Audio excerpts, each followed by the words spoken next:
అందరికీ నమస్కారం. ఈరోజు మనం చెప్పుకోబోయే కథ అది చాలా పెద్ద కళ్యాణ మండపం. పెళ్ళి హడావిడిగా జరుగుతోంది.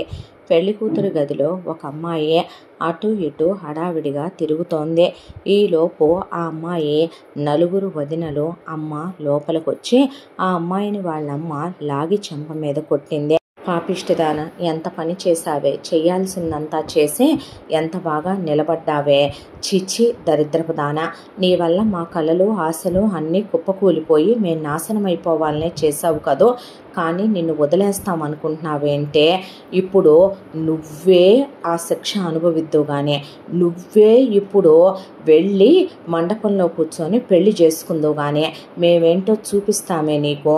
మా దాకా వస్తే మాకు మా లబ్ధి మా సుఖాలు మాకు ముఖ్యం, కానీ నీ బ్రతికి ఏమైపోద్ది అనేది మేము ఆలోచించే అమ్మా నాన్నలం అన్నా వదినలం కాదులే కానీ అని ఆ అమ్మాయిని ఇంకో రెండు తీసి ఆ అమ్మాయిని గబాగబా బట్టలన్నీ పీకి అవతల పడేసి ఆ అమ్మాయి అలా మౌనంగా కూర్చుండిపోయింది. అయినా సరే ఆ అమ్మాయి జుట్టంతా పీకేసి జడేసి ఆ అమ్మాయికి పట్టుచీర కట్టి నగలేసి అలా అద్దం ముందు కూర్చోబెడితే ఆ అమ్మాయి అద్దంలోకి చూసుకొని మళ్ళీ నా ముగ్ధ మనోహర రూపాన్ని, ఇలా మంగళకరమైన స్వరూపాన్ని, ఈ స్త్రీత్వంతో నిండి ఉన్న పుణ్యస్త్రీగా మళ్ళీ నన్ను చూసుకోలేనేమో కదూ అని ఆ అమ్మాయి ఆ పాదమస్తకం అలా తన వైపు చూసుకుంది. చూసుకున్న తర్వాత బొగ్గన చుక్క పెట్టి ఆ అమ్మాయిని ఈడ్చుకెళ్ళి కొబ్బరి బొండం చేతిలో పడేసి పెళ్లి మండపంలో కూర్చోబెట్టారు. పెళ్లి తంతు అలా జరిగిపోతోంది. ఆ అమ్మాయి పెళ్లి కొడుకు ముఖం వైపైనా చూడలేదు, చూడాలని కూడా ఆ అమ్మాయికి అనిపించలేదు. పెళ్లి తంతు ఒకదాని తర్వాత ఒకటే జరిగిపోతూ పెళ్లి కొడుకు పెళ్లి జరుగుతున్నంతసేపు ఊపిరాడకుండా తగ్గుతూనే ఉన్నాడు. ఒకవైపున వచ్చేవాళ్ళు వెళ్ళేవాళ్ళు, గిఫ్ట్లు ఇచ్చేవాళ్ళు, ఆశీర్వదించేవాళ్ళు, వీడియోలు ఫోటోలు. ఈలోపు డైరెక్ట్గా రిజిస్టారే అక్కడికి వచ్చి సంతకాలు పెట్టించుకొని పెళ్లి రిజిస్టర్ చేయించిన పత్రం మీకు గంటలో పంపిస్తానని వెళ్ళిపోయాడు వాడు. ఆ అమ్మాయి ఒక్కటే అనుకుందే, ఒక డబ్బులు లేని పేదవాళ్ళు ఇలాంటి పని చేస్తే ప్రపంచమంతా అయ్యో పాపం, ఎంత తప్పు చేస్తున్నారు, ఎంత పాపం చేస్తున్నారు, ఎంత అన్యాయం చేస్తున్నారు అని మాట్లాడుకుంటదే. ఆ పెళ్లి దగ్గరికి వచ్చిన ప్రతి ఒక్కళ్ళు ఎంత అదృష్టవంతురాలు మీ అమ్మాయి, ఎంత పుణ్యం చేసుకుంటే మీ ఇంటికి కోడలవుతోంది వీళ్ళమ్మాయి అని అందరూ, ఒక్కగానొక్క కొడుకు మీకు, కోటాను కోటీశ్వరులు మీరు, అంత ఆగర్భ శ్రీమంతుల ఇంటికి కోడలవటం చిన్న విషయమా, అందులోనూ మీలాంటి వాళ్ళ కుటుంబంలో అమ్మాయా, మీ అంత గొప్ప ఇంటికి కోడలవుతోందంటే ఈ అమ్మాయి పెట్టి పుట్టింది అనుకుంటే ఆ అమ్మాయికి నవ్వాలో ఏడవాలో అర్థం కాకుండానే వచ్చిన వాళ్ళందరి ముఖాల్లోకి చూసి ఆ అమ్మాయి ఒక్కటే అనుకుందే, ఇంతమంది ఆడవాళ్ళకి ఆడవాళ్లే శత్రువులనే, బిడ్డల్ని కన్నా తల్లులున్నారు, తల్లులు కాబోయే బిడ్డలు ఉన్నారు, ఒక్కతే న్యాయం మాట్లాడే ఆడది ఉండదు, ప్రతి ఒక్కతే పక్కన వాళ్ళ గురించి ఏదో ఒక జడ్జిమెంట్ ఇచ్చేసి ఏదో ఒకటి డిసైడ్ చేసి మాట్లాడేదే. ఎందుకంటే తమ ఇంట్లో తమ కూతుళ్ళకో తమకో తమ అమ్మలకో అక్కలకో చెల్లెళ్ళకో జరిగితే నొప్పి కలుగుద్ది, కానీ పక్కన వాళ్ళ ఇళ్లలో విషయాలనే పాటికి చాలా టేక్ ఇట్ ఈజీ అన్నట్టు తీసేసుకుంటుంది ప్రపంచం. ఛీ, ఇలాంటి వాళ్ళని ఎవ్వరూ మార్చలేరు అనుకునే లోపు తాళి తతంగం పూర్తయిపోయి ఆ తర్వాత అప్పగింతల్లో మేము చెప్పేదేముందే, వెళ్ళి పద్ధతిగా కాపురం చేసుకో, ఇక నీ బతుకేంటనేది నీకు తెలుసుగా, మేము చెప్పేదేముందే అని అమ్మా నాన్నలు అనేసి ఆ అమ్మాయి నిర్లిప్తంగా నిలబడిపోయింది. ఆ తర్వాత అత్తమామల ద్వారా అమ్మా నాన్నలకి ముట్టాల్సినవి ముట్టడం, కాడెక్కిచ్చేయటం, ఇంటికి తీసుకురావటం, ఏదో తంతు ప్రకారం హారతిచ్చి లోపలికి తీసుకెళ్ళి ఒక దేవుడి దగ్గర దీపం పెట్టించటమో, ఒక స్వీట్ చేయించటమో, చుట్టాలు వచ్చి మాట్లాడటమో ఇలాంటివి ఏమి లేవు. వచ్చిన వాళ్ళంతా ఎంత అదృష్టం చేసుకుంది, ఎంత పుణ్యం చేసుకుంది అని అంటూ ఉండేలోపే ఆ రోజు రాత్రి శోభనం గదని రెడీ చేశారు. అలా ఆ అమ్మాయికి తెల్ల చీర కట్టి ఒళ్ళంతా నగలేసి ఇన్ని పూలు పెట్టి ఇంత పెద్ద బొట్టు కాళ్ళ నిండా పసుపు రాసి అమ్మోరులా తయారు చేసి పెద్ద పాల బిందె ఇచ్చి గదిలోకి పంపించారు. అలా గదిలోకి ఆ అమ్మాయి అడుగు పెట్టిందో లేదో భర్త దగ్గు ఇంకా ఇంకా ఇంకా ఇంకా పెరిగిపోయింది. అతని ముఖం వైపైన ఆ అమ్మాయి చూడలేదు. ఈలోపు అతనే పనివాడిని పెద్దగా కేకేసేసరికి పనివాడు లోపలికి వచ్చి ఈలోపు దగ్గుతూనే అతను పెద్ద పెద్ద బ్లడ్ వామిటింగ్స్ ఆ తెల్లగా వేసిన పక్క నిండా కక్కేశాడు. ఆ అమ్మాయి మూలకు వెళ్ళి నిలబడిపోయింది. ఈలోపు పనివాడు కేకలు పెట్టడం, అత్తామామలు ఏడ్చుకుంటూ లోపలికి రావటం. ఈలోపు డాక్టర్లు డబ్బున్న వాళ్ళు బలిసిన వాళ్ళు అనేసరికి వైద్య రంగం ఎప్పుడో అమ్ముకోవటం వాళ్ళని వాళ్ళు ఏ రోజో వైద్యం రూపంలో మొదలుపెట్టారు కాబట్టి వాళ్ళు చాలా పెద్ద పెద్ద మిషనరీలు ఎక్విప్మెంట్లు తీసుకొని డైరెక్ట్గా ఇక్కడికే వచ్చారు. వాళ్ళతో పాటు ఒక స్వామీజీ గారు వచ్చాడు శిష్యుణ్ణి తీసుకొని. అలా వచ్చిన వాడు కూర్చొని ఏవేవో ముగ్గులేసి చక్రాలేసి ఒకవైపున వాడు లెక్కలు చూసుకుంటూ ఏవేవో మంత్రాలు చదువుకుంటూ పూజలు చేసుకుంటూ కూర్చుంటే డాక్టర్లు ఒకవైపున ఆక్సిజన్లు పెట్టి ఏం చేసినా అతని ప్రాణం ఇక నిమిషాల్లోనే ఉందనేసరికి అత్తామామలు వెక్కిళ్ళు పెట్టి ఏడుస్తూ చుట్టాలు బంధువులకి ఫోన్లు వెళ్ళిపోయి జనాలందరూ గుమిగూడటం మొదలై ఆ అమ్మాయి ఆ గదిలో ఒక మూలక నిలబడిపోయింది. అంతా దాంట్లో ఇదంతా చేస్తూ స్వామీజీ ఆపాద మస్తకం తెల్లచీరలో అప్సరసలా మెరిసిపోతున్న ఆ అమ్మాయిని క్రీగంట గమనించి కళ్ళు తిప్పేస్తే, చెప్పండి స్వామీజీ, ఇంకా ఎంతసేపు ప్రాణం ఉండాలి? ఎప్పుడు పోతే మా అబ్బాయి డైరెక్ట్గా స్వర్గానికి వెళతాడు, వైకుంఠ ద్వారాలు తెరుచుకుంటాయి అంటే చెప్తున్నా అని వాడేదో మంత్రాలు చదువుకుంటుంటే డాక్టర్స్ ఆల్మోస్ట్ వెంటిలేటర్ మీద కూడా అతను శ్వాస తీసుకోలేకపోతున్నాడు, లంగ్స్ తీసుకోలేకపోతున్నాయి, అతని heart beat pulse rate down అయిపోతున్నాయి, అతని ప్రాణం ఆల్మోస్ట్ పోయేలా ఉంది. త్వరగా అండి, ఎలా బ్రతికించగలం, ఎంతసేపు ఉంచగలం? ముక్కుల్లోంచి నోట్లోంచి చెవుల్లోంచి నవరంధ్రాల్లోంచి బ్లీడ్ అయిపోతుంది, త్వరగా ప్లీజ్ అని వాళ్ళు అంటూ ఉండగానే కరెక్ట్గా ఒక్క నిమిషం 27 సెకండ్లలో పోవచ్చు అనేసరికి కరెక్ట్గా డాక్టర్స్ టైం చూసుకొని అలా వెంటిలేషను ఆపేశారు. అతని ప్రాణాలు వదిలేశాడు. నిండా ఆ అమ్మాయికి అతనికి పెళ్ళయ్యి గట్టిగా ఒక 5 నుంచి 6 గంటల సమయం కూడా అవ్వలేదు. ఆ అమ్మాయి విధవా అయిపోయింది. ఆ తర్వాత అతని శవాన్ని తీసుకెళ్ళి బయట పడుకోబెట్టడం, ఓ నా అల్లుడో పోయావా అని చెప్పి ఒకవైపున వీళ్ళ అమ్మ నాన్న అన్నలు వదినలు అక్కడ ప్రత్యక్షం అవ్వటం, ఒకవైపున పోయిన పెళ్లి కొడుకు వాళ్ళ అమ్మ నాన్న అతని మీద పడి ఏడ్చేయటం. ఇంత దాంట్లో ఆ అమ్మాయిని పట్టించుకున్న వాళ్ళు లేరు. అలా శవం ఒక రోజంతా ఉన్నాక నెక్స్ట్ డే సాయంత్రం వాళ్ళు స్వామీజీ తతంగాలన్నీ పూర్తి చేసి, పోయిన మీ అబ్బాయే డైరెక్ట్గా స్వర్గానికి వెళ్ళాలంటే మీ అబ్బాయే దశదిన కర్మకాండలు జరిగేంత వరకు బంగారు నాణేలతో వెండి నాణేలతో వజ్రాలతో మీ అబ్బాయి పేరు మీద హోమం జరిపించాలి అనేపాటికి మీరు చెప్పారని ఎప్పుడో తెప్పించి సిద్ధంగానే ఉంచామండి అని చెప్పి ఒక్కొక్కటి 10 గ్రామ్స్ ఉండేటటువంటి గోల్డ్ కాయిన్స్ 4 మూటలు, వెండి కాయిన్స్ ఒక 10 మూటలు, ఆ తర్వాత డైమండ్స్ అని చెప్పి ఒక 4 అలా మూటలు చేతిలో పెట్టి ఇంకా కావాలన్నా చెప్పండి అన్నాక, నేను అన్యాజితమైనటువంటి దుర్బలమైనటువంటి ధనాన్ని వస్తువుల్ని ముట్టుకోను, ఒరే పోయిన ఆత్మశాంతి కోసం చేయబోయే యాగం ఇదే, తీసుకో అవి అని చెప్పి వాడు ఆ పక్కనే రెడీ చేసి ఉంచిన యజ్ఞశాలలోకి వెళ్ళిపోయి శవానికి జరగాల్సిన తంతులు కానిమ్మనమని వేద పండితుల్ని పిలిపించి ఆ తర్వాత వీళ్ళు శవాన్ని ఊరేగించుకుంటూ తీసుకెళ్ళే కర్మకాండలు పూర్తి చేసుకొని అస్థికలు తీసుకొని ఇంటికి వచ్చి ఆ అస్థికల్ని చాలా జాగ్రత్తగా వీళ్ళు చాలా వాటిల్లో భద్రపడిపించాడు స్వామీజీ. వీటన్నిటిని పుణ్య నదుల్లో కలపాలి, జాగ్రత్తగా ఉంచండి అని చెప్పి ఒక రూమ్లో పెట్టించిన తర్వాత అప్పటి వరకే ఆ అమ్మాయి ముఖమైనా చూడని వీళ్ళు అప్పుడు ఆ అమ్మాయి తిండి తినక 3 రోజులు ఇక చచ్చుద్దేమో అనే దాంతో అలా అక్కడున్న పనివాళ్ల వైపు చూస్తే పని అమ్మాయికి ఒక విధవని అప్పచెప్పి ఆ అమ్మాయి ఇప్పుడు విధవ కాబట్టి ఆ అమ్మాయిని ఎవరూ ముట్టుకోకూడదు, అంటుకోకూడదు, ఒక గదిలో పడేసి ఆ గదిలో ఒక దీపం పెట్టి ఆ అమ్మాయిని ఆ గదిలో ఉంచేయమన్నారు. చీకటి గదిలో ఉంచేసి ఆ అమ్మాయికి కరెక్ట్గా 2 స్పూన్లు జావపిండి పెట్టి ఉప్పు కారం లేనటువంటి ఆ జావని తీసుకొచ్చి ఆ అమ్మాయి ముఖాన పోశారు.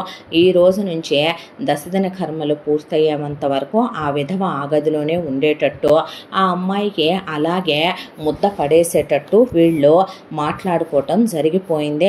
ఈలోపు స్వామీజీ ఒకవైపున ఇంకా గోల్డ్ కాయిన్స్ కావాలి, సిల్వర్ కాయిన్స్ కావాలి, డైమండ్స్ కావాలి అని చెప్పి తీసుకొని ఒకవైపున చిన్న కర్మ పూర్తయింది, యజ్ఞం జరుగుతుంది. పెద్ద కర్మ పూర్తి కాబోయే లోపు వేద పండితులు వచ్చి పెద్ద పెద్ద యజ్ఞాలు, యాగాలు, ఆత్మశాంతి పూజలు, హోమాలు ఒకవైపున జరిపించడం అయిపోయింది. చచ్చినోడికి రిటర్న్ గిఫ్ట్లని 5వ రోజు పంచేయి, 7వ రోజు పంచేయి, 3వ రోజు పంచేయి అని తెచ్చి ఒకవైపున అన్నదానాలు, ఒకవైపున వస్త్రదానాలు, గోదానాలు, సువర్ణదానాలు అవి ఇవి అని చెప్పి ఒకవైపున వాటికి ఏర్పాట్లు జరిగిపోయినాయి. ఇక రేపు అతని దినం జరగబోతోంది అనగా అంత క్రితం రోజు తెల్లవారుజామున ఆ అమ్మాయిని లేపి అలా ఒక నది ఒడ్డుకి తెల్లవారుజామున ఎవరూ లేనప్పుడు తీసుకెళ్ళి అక్కడికి ముత్తైదువులందరూ వెళ్ళి ఆ అమ్మాయి ముఖం నిండా పసుపు రాసి కుంకుమ బొట్లు పెట్టి పాదాలకి పసుపు రాసి అందరూ ఆ అమ్మాయి ముఖం చూసి అద్దంలో ఆ అమ్మాయి ముఖం చూసుకోమని ఆ తర్వాత ఆ అమ్మాయి తల్లో పూలు తెంపేసి ముఖాన బొట్టు చెరిపేసి మెళ్ళో తాళి నల్లబూసలు తీసి గాజులు పగలగొట్టి మెట్టెలు తీసేసి ఆ అమ్మాయి ఒంటి మీద ఉన్న రంగు చీర తీసేసి ఆ అమ్మాయికి తెల్ల చీర కట్టబెట్టి ఆ అమ్మాయికి శిరోముండనం చేయించబోతుంటే అంత దూరంలో ఉన్న స్వామీజీ ఆ అమ్మాయి జుట్టు లేకపోతే అందంగా ఉండదనే దాంతో ఆపాద మస్తకం ఆ అమ్మాయిని చూస్తూ ఆ అమ్మాయికి షోల్డర్ వరకు జుట్టు ఉంచండి, మొత్తం జుట్టు తీసేయొద్దని చెప్పి కన్యగా విధవైంది కదా, తీసేయకూడదు, తీసేస్తే పెద్ద ప్రాణాలకు ముప్పని చెబితే స్వామీజీ చెప్పినంత వరకే తీసేశారు. తీసేసిన తర్వాత ఆ అమ్మాయికి తెల్లచీర కట్టి తీసుకొచ్చి ఒక గదిలో పడేశారు. అప్పుడే ఆ అమ్మాయి ఆ గదిలో చుట్టూ చూస్తే మొత్తం భర్త ఫోటోలు పెట్టి భర్త చదువుకున్న సర్టిఫికెట్లు వేలాడదీసి ఉన్నాయి. భర్త డిగ్రీ వరకు చదువుకున్నాడు, చదువుకొని కూడా వీడు ఇంత నీచమైన ఆలోచన ఎలా చేయగలిగాడా అనేదే ఆ అమ్మాయికి అర్థం కాలేదు. అంతా దాంట్లో లోపలికి అత్తామామలు వచ్చారు. ఇక మీదట నీకు మేము కొన్ని నిబంధనలు నియమాలు చెప్పబోతున్నాము. మేము చాలా డబ్బున్న వాళ్ళం, కోట్ల రూపాయల ఆస్తిపాస్తులున్నాయి, మాకంటూ కొన్ని సంస్కృతులు, సాంప్రదాయాలు, నమ్మకాలు ఉన్నాయి. మేము 500 సంవత్సరాలుగా ఇంకా జీవించి ఉన్న గంగారాం బాబా చెప్పినట్టే వింటాం. స్వామీజీ గారి నియమ నిబంధనల ప్రకారం ఈ రోజు నుంచి నువ్వు తెల్ల చీరలే కట్టుకోవాలి. నువ్వు ఈ గదిలో నుంచే అస్సలు సూర్యుడు ఉన్నంత వరకు బయటికి రావడానికి వీలు లేదు. నీ భర్తనే మనసులో తలుచుకుంటూ అతని స్మృతులతోనే నీ జీవిత కాలాన్నంతా నువ్వు గడిపేయాలి. అందరూ నిద్రపోయిన తర్వాత రాత్రుళ్ళు నువ్వు టెర్రస్ మీద వెళ్ళి కాసేపు గాలి పీల్చుకోవటం కానీ కింద తోటలో కాసేపు నువ్వు అలా తిరగటం కానీ చెయ్యొచ్చు. నువ్వు గేటు దాటి మా పర్మిషన్ లేకుండా బయటికి వెళ్ళకూడదు. నిన్ను చూడటానికి మీ పుట్టింటి వాళ్ళు రావచ్చు. అందులోనూ మీ నాన్న నీ గదిలోకి రాకూడదు, మగాడు కాబట్టి. నీకు మీ నాన్న మీద మనసు పుడితే మీ అన్నలు నలుగురు రాకూడదు. మీ అన్నల్ని చూసి నువ్వు వయసులో ఉన్న మగాళ్ళనే మోజు పుడితే నీకు ఈ రోజు తర్వాత మీ మామగారు కూడా నీ గదిలోకి రాడు, బయట నుంచే వెళ్తాడు. నేను మాత్రమే వస్తాను. ఈ ఇంటికి కొన్ని కట్టుబాట్లున్నాయి. నీకు ఈ రోజు నుంచే భోజనం ఇవ్వరు. నీకు ఎప్పుడు తినాలి తాగాలి అనిపించినా కూడా నీ వరకు ఒక గ్లాసు జావ మాత్రమే ఇస్తారు.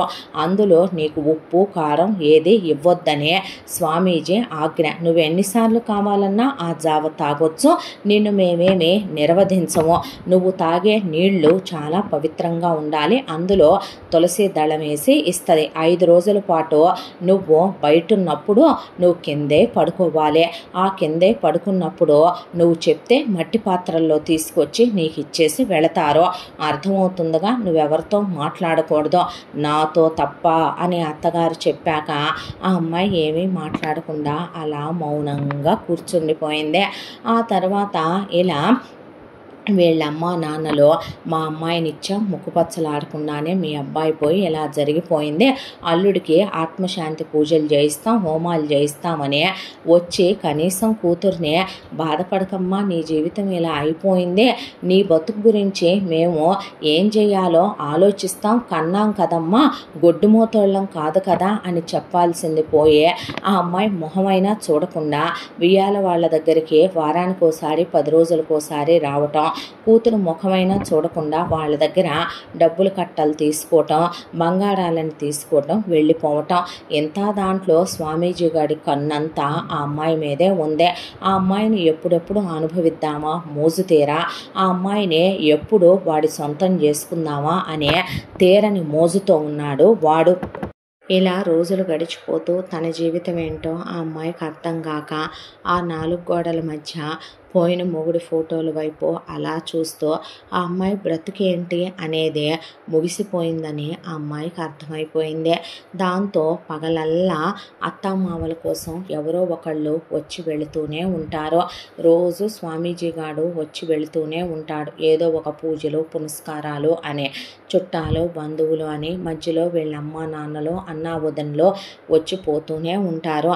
అంతా దాంట్లో ఇక సాయంకాలం అయ్యేపాటికి అత్తామామలు కరెక్ట్గా అలా 7 అయ్యేపాటికి భోజనాలు చేసేస్తారు. చేసి రోజు పోయిన కొడుకు కోసం వాళ్ళు కన్నీళ్లు కార్చాలి. ఆ కన్నీళ్లతో పోయిన కొడుకు దాహం తీరుద్దనే దాంతో వీళ్ళు అలా ఆ కన్నీళ్లు కార్చి అయిపోయిన తర్వాత స్వామీజీ పేరు గంగారాం బాబా, గంగారాం బాబా, గంగారాం బాబా అని 1 గంట సేపు వాడి పేరుతో జపం చేస్తారు.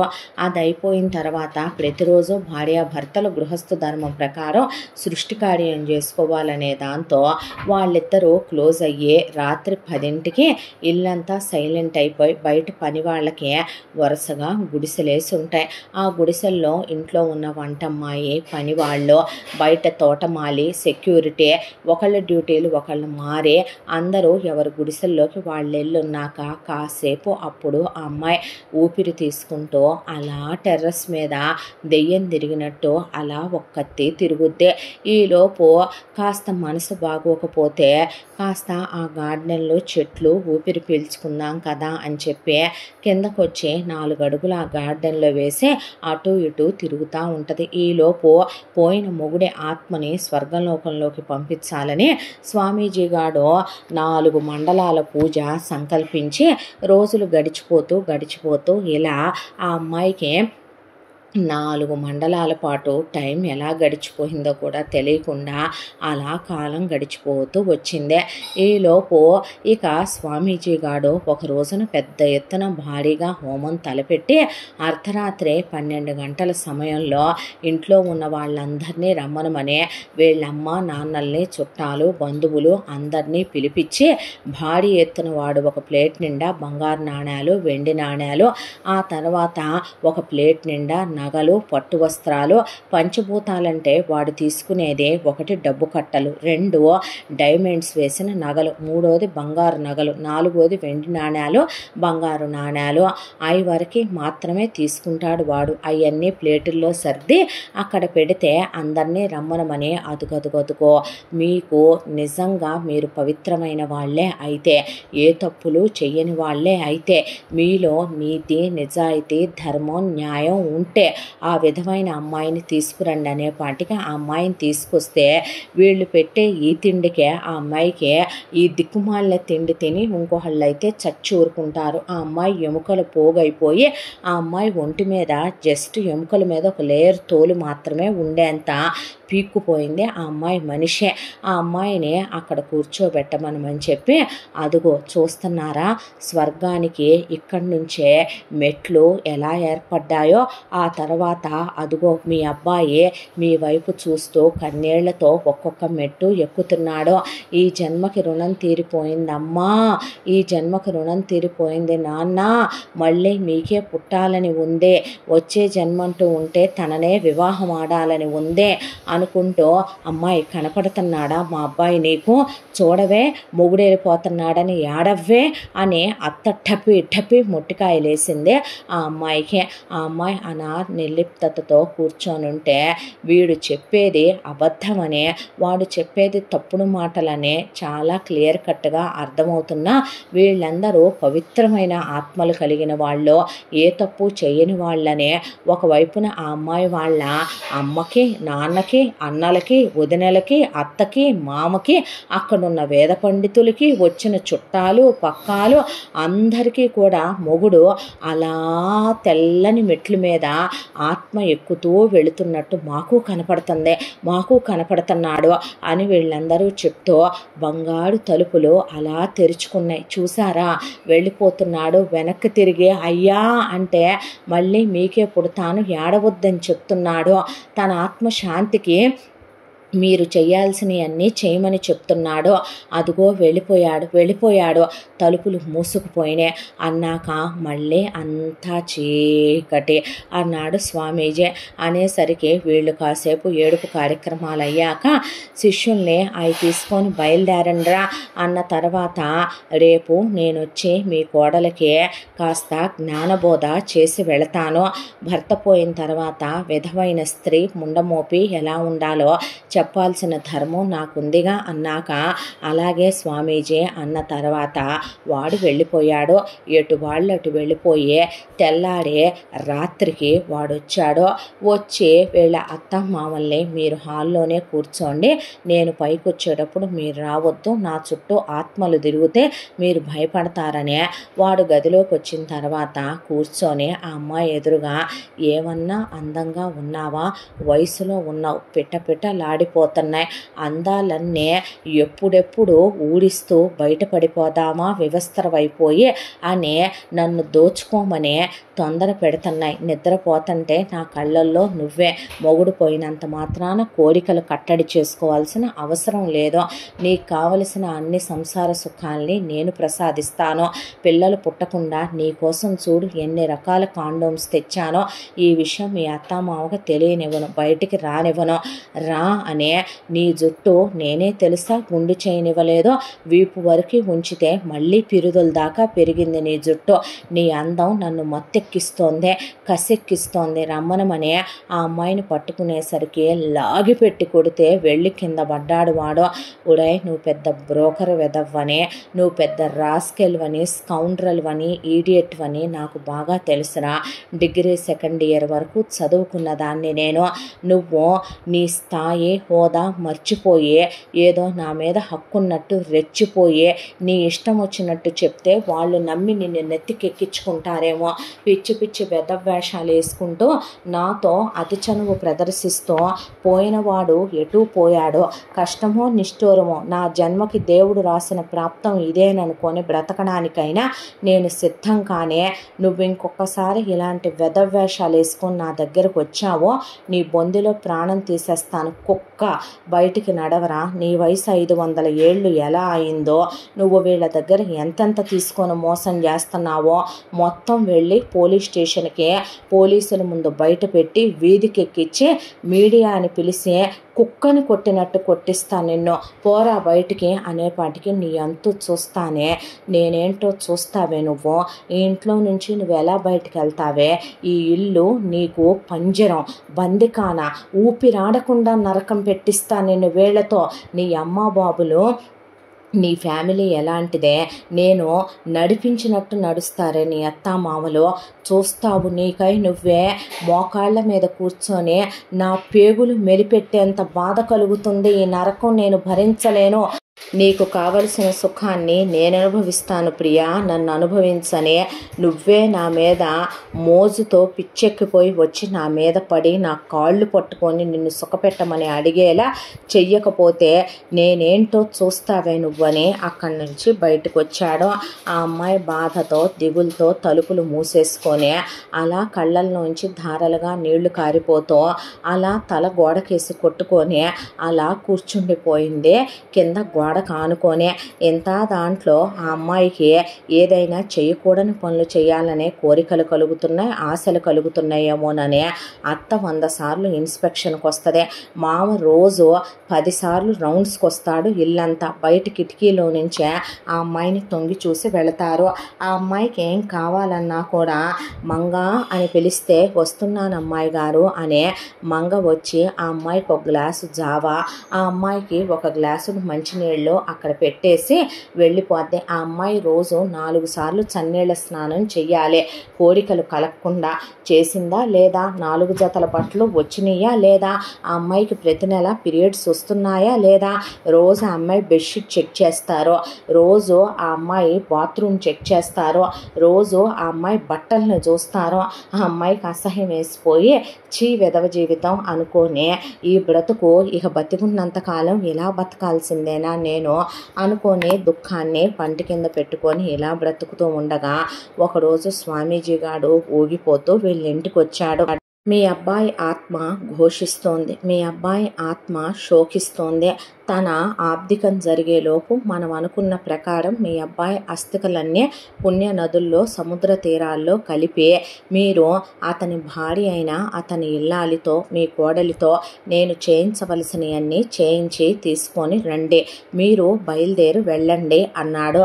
అంటే ఏం చేయించాలి అని అడిగితే ఇంట్లో ఉన్న మీ అబ్బాయి అస్థికల్ని ఇన్ని భాగాలు చేసి ఇన్ని ముంతల్లో పెట్టాను, మీరు కాశీకి వెళ్ళాలి, ప్రయాగకి వెళ్ళాలి, అలాగే త్రివేణి సంగమాలకు వెళ్ళాలి, ప్రతి నది దగ్గరికి వెళ్ళాలి, సముద్రాల దగ్గరికి వెళ్ళాలి, వాటిల్లో వీటిని కలిపి పిండ ప్రదానాలు చేసి ఆత్మశాంతి కొరకై మీరక్కడ మీ అబ్బాయి కొరకు పూజించి ఆ తరువాత మీ కోడలి చేత మీరు 21 సార్లు వెళ్ళిన ప్రతి చోట నిప్పుల గుండం తొక్కించటం, మీ కోడలు నాలుకకి శూలాలు గుచ్చటం, అరిచేతులతో హారతులు ఇప్పించటం, ఆలయం మెట్లు ఎక్కడున్నా మోకాళ్ళ మీద ఎక్కించటం, అంగ ప్రదక్షిణలు చేయించటం, మోకాళ్ళ ప్రదక్షిణలు చేయించటం.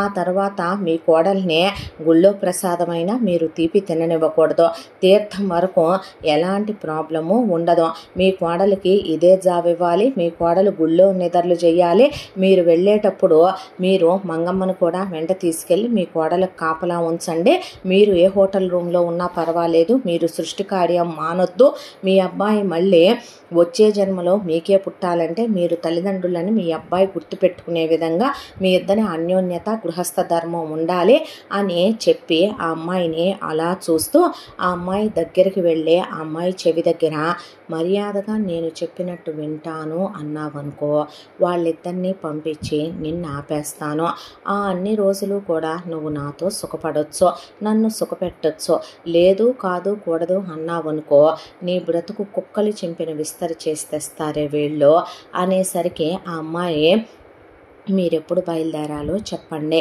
అని ఆ అమ్మాయి లోపలికి వెళ్ళిపోయింది. దీని అహంకారం పొగరు గర్వం ఎంతుంది దీనికి అని వెంటనే బయలుదేరండి తీసుకొని.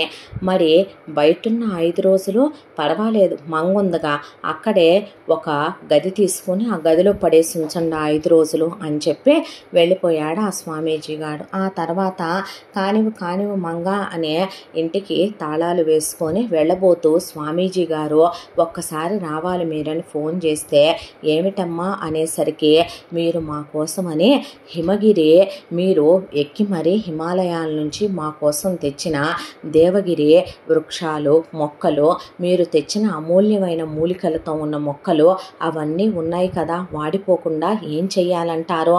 మాలిని ఉంచండి. వాటికి అర్ధరాత్రి 9 దగ్గర నుంచి తెల్లవారుజామున 3 వరకు గంటల వారీగా నేను చెప్పిన ముహూర్తాల ప్రకారం నీళ్లు పోయిస్తున్నారా? రోజు పోయిస్తున్నాను స్వామీజీ అంటే, తోటమాలి ఉన్నాడుగా, ఇదిగో ఈ విభూదిని కలిపి జలంలో వాటికి పోస్తూ ఉండు నీళ్ళంటే, అలాగే బాబుగారని తోటమాలి తాత వెళ్ళిపోయాడు. ఆ తర్వాత పని వాళ్ళందరికీ మేము వచ్చిందాక సెలవని మంగం తీసుకుని వీళ్ళు బయలుదేరి వెళుతుంటే ఏం మొక్కలనే ఆ అమ్మాయి అలా చూస్తే రోడ్లెమ్మటే మురుక్కాలవల పక్క నుండి పిచ్చిగడ్డి మొక్కలు, పొలాలెమ్మటే పక్కన పెరిగే పిచ్చి మొక్కలు అవన్నీ తెచ్చి వీళ్ళకి హిమగిరిలో నుంచి తెచ్చాను. హిమాలయాల్లో ఉన్న దేవగిరి మొక్కలు, బ్రహ్మ కమలాలు, ఇవి లక్ష్మీ కమలాలు, ఇవి సరస్వతి కమలాలు, ఇవి స్వర్ణ కమలాలు అని చెప్పి వీళ్ళతో పెంచిస్తున్నాడా వీడు అని ఆ అమ్మాయి అలా చూసే ఇక బయలుదేరి కారెక్కేసింది. ఇక ఆ రోజు మొదలుపెట్టే నరకానికి తలుపులు తీయటం అంటే ఎలా ఉంటుంది అన్నట్టుగా ఆ అమ్మాయిని స్వామీజీ ఎలా అయితే చెప్పాడో అలా వీళ్ళు హింసలు పెట్టుకుంటూ ఆ అమ్మాయిని అలా తీసుకొని ఒక్కొక్క చోటకి వెళుతూ వాళ్ళు 3 పెళ్ళాం మాత్రం ఎక్కడికక్కడ ఏసీ హోటల్స్లో, 5 స్టార్ హోటల్స్లో రూములు బుక్ చేసుకుని వాళ్ళు నాన్ వెజ్లు అవన్నీ తింటూ ఆ అమ్మాయికి ఎక్కడా కనీసం అంత తీపి, ఉప్పు, పులుపు, కారం ఏవీ తగలనివ్వకుండా ఆ అమ్మాయిని ఉపవాసాలే ఉంచుతూ ఆ అమ్మాయిని నరకాలే పెడుతూ మధ్యలో ఆ అమ్మాయికి సెప్టిక్లు అవ్వకుండా డాక్టర్ల చేత మందులు రాయిస్తూ ట్రీట్మెంట్లు ఇప్పిస్తూ ఆ అమ్మాయికి ఇక మళ్ళీ కాస్త ఒక 2 రోజులు ఒక రోజు గ్యాప్ ఇచ్చి మళ్ళీ ఆ అమ్మాయితో చేయించుకుంటూ ఇలా టైం గడిచిపోతూ 5 నెలల కాలం ఈ నరకాల్లోనే గడిచిపోయి చాలా ప్రశస్తమున్న గుడి అని చెప్పి ఒక గుడి దగ్గరకు వచ్చారు. ఆ గుడిలో ఉన్నటువంటి పూజారి గారు కాస్త సరదా అయిన మనిషి, చలాకీగా ఉండే మనిషి. ఆయన ఎవరైనా గుడి దగ్గరికి వస్తే వాళ్ళ గురించి ఆరాలు అడగటం ఆయనకున్న ఒక చిన్న సరదా. ఆ గుడి కింద చాలామంది వారసులుగా ఉన్నవాళ్ళు, ఆ గుళ్ళో ఉన్న అమ్మవారు చాలామందికి ఇంటి ఇలవేల్పు. అలా ఉన్న వాళ్ళంతా మొక్కులు మొక్కుకొని ఆ మొక్కులు తీర్చుకోవటానికి వాటికి వస్తారు. కింద నుంచి పైకి ఆ గుడికి మెట్ల దారి మాత్రమే ఉంటుంది. అవి కొండ మెట్లు, రాతి మెట్లు, కరుగ్గా ఉంటాయి. కాళ్ళతో ఎక్కితేనే అరికాళ్ళు మంటెక్కిపోతాయి పైకి వచ్చేసరికి. అలాంటి ఆ మెట్లు కొండ మెట్లులాగా ఉండే వీళ్ళు ముందు పైకి వచ్చారు. పైకి వచ్చిన తర్వాత పూజారి గారికి లిస్టు చేతిలో పెట్టారు. ఏమిటండి ఇది, ఎవరండి మీరు అని అడిగితే, మేము ఫలానా ఊరు నుంచి వస్తున్నాము, మా పేర్లు ఇవి అని చెప్పుకొచ్చారు. చెప్పుకొచ్చిన తర్వాత సరే అయితే ఈ అమ్మాయి మా కోడలు అనేసరికి ఆయన అలా చూశాడు. చూస్తే విధవలే అనేసరికి, అయ్యయ్యో చిన్న వయసులోనే ఎలా, మా అబ్బాయి పోయాడు కాబట్టి అనేసరికి, అవునా అన్నాక ఈ పూజలన్నీ ఏమిటమ్మా, మా అబ్బాయి ఆత్మశాంతి కోసం 500 సంవత్సరాలుగా బతికున్న స్వామీజీ మా కోసమే దేవుడు కల్లో కనిపించి వెళ్ళి మమ్మల్ని ఉద్ధరించమని చెప్తే హిమాలయాల నుంచి వచ్చాడు మా ఇల్లు వెతుక్కుంటూ. ఏమిటి 500 ఏళ్లుగా బ్రతికున్నాడా అనేపాటికి, ఎవరమ్మా స్వామీజీ అనేసరికి వీళ్ళు ఫోన్లో ఫోటో చూపిస్తే, స్వామీజీలు ఇలా వెంట్రుక తెల్లబడకుండా ఉంటారా?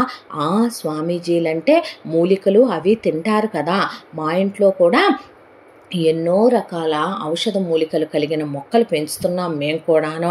మంచిదమ్మా అన్నాక, ఈ పూజలన్నీ ఏంటి, మా అబ్బాయి ఆత్మశాంతి కోసమని చేయించాలి పంతులు అనేసరికి, ఇంత దారుణమైన పూజలు నేనెక్కడా వినలేదు, చెయ్యక్కర్లేదమ్మా.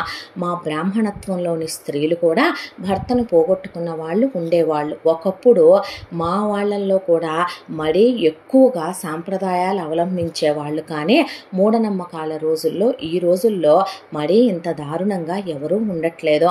పోయిన వాళ్ళ ఆత్మశాంతికి కలగాలని దశదిన కర్మకాండలు జరిపించి, ఆబ్దికాలు జరిపించి, మాసికాలు చేస్తే వాళ్ళ కొరకు మంచి చేస్తే చాలమ్మా అని చెబితే మేము అలాంటి ఎన్నో చేసాం. బంగారు నాణ్యాలు, వెండి నాణ్యాలు, వజ్రాలు, నగలు, డబ్బులు కట్టలతోనే పూజలు చేయించి, వేద పండితులతో చేయించి మా అబ్బాయిని స్వర్గానికే పంపాం మేము. ఎలా అంటే చెప్పుకొచ్చారు వీళ్ళు. అలా కూర్చొని గడ్డం కింద చేయి పెట్టుకొని అదిరిపోయాడు పంతులు గారు. అదిరిపోయిన తర్వాత ఇప్పుడు ఏం చేయించబోతున్నారో మీరు చూస్తూ ఉండండి, మేము చేయిస్తాము అన్నాక ఆయన ఏంటా అని మెట్ల మీద కూర్చుంటే ఆ అమ్మాయిని పద అన్న తర్వాత ఆ అమ్మాయిని కిందకి తీసుకెళ్ళి గుడి కిందకి మోకాళ్ళ మీద మెట్లెక్కించుకుంటూ వస్తుంటే ఆ అమ్మాయి ఆ మెట్లు అలా ఎక్కటం చూసిన చుట్టూ జనాలు ఆ అమ్మాయి మోకాళ్ళలోంచి రక్తం కారిపోయి చీర తడిచిపోయింది. తెల్ల చీర కదా, బాగా రక్తపు మరకలు కనపడుతున్నాయి. ఏమండి పాపం ఎక్కలేదేమో అని పూజారి అంటుంటే మీకేం తెలుసు, నోరు ముయ్యవయ్యా నువ్వు, మా అబ్బాయి ఆత్మశాంతి కలగొద్దు అని అమ్మాయిని కానివ్వని ఎక్కిచ్చాక ఆ అమ్మాయి నిలబడలేక కాళ్ళు వణుకుతున్నా ఆ అమ్మాయి మీద నీళ్లు పోసేసి అంగ ప్రదక్షిణలు చేయించారు, మోకాళ్ళ ప్రదక్షిణ చేయించారు. ఆ తర్వాత పూజారి చూడలేక వెక్కిళ్ళు పెట్టి ఏడుపు వచ్చే, నాకు ఒక అక్కయ్య, ఒక చెల్లెలు, మా ఇంట్లో మా బామ్మలు ఈ రోజుకి కూడా వాళ్ళు భర్తలను పోగొట్టుకొని ఇంత దారుణంగా ఎప్పుడూ చేయలే. నువ్వు అనేవాడి ఉన్నావు కదూ, నువ్వు దేవుడివే కదూ, వీళ్ళ అమ్మాయి నిన్ను నరకాలు పెట్టి ఇలా చేయిస్తున్నారు, నువ్వు అనేవాడివే ఉంటే స్వామి ఆ అమ్మాయికి నువ్వు న్యాయం చెయ్యాలి. నేనే రోజు ఏ పాపాలు చేసి ఎరగను, పుట్టిన దగ్గర నుంచి నేను నిన్నే నమ్ముకొని బ్రతుకుతున్నాను. ఇలా ఒక ఆడపిల్ల నరకం అనుభవిస్తుంటే నాకిద్దరు ఆడకూతుళ్ళు ఉన్నారు, నా పేగులు తెగిపోయి నాకే కన్నీళ్ళు ఆగట్లా, నువ్వెలా చూస్తూ ఊరుకుంటున్నావయ్యా అనే పూలు జల్లుతూ అర్చన చేస్తూ పూజారి కళ్ళల్లో కన్నీళ్లు తిరిగిపోయినాయి. సద్బ్రాహ్మణుడిని నేను, నా నోటితో శపించానంటే నాశనం అయిపోతారు ఈ మంద అని, వీళ్ళు బాగుపడరు, వీళ్ళు సర్వనాశనం అయిపోతారని ఆయన తిట్టుకుంటూ అలా కూర్చున్నాక ఆ అమ్మాయి నాలుగుకి శూలం గుచ్చేశారు, అడిచేతుల్లో హారతులు ఇప్పించారు.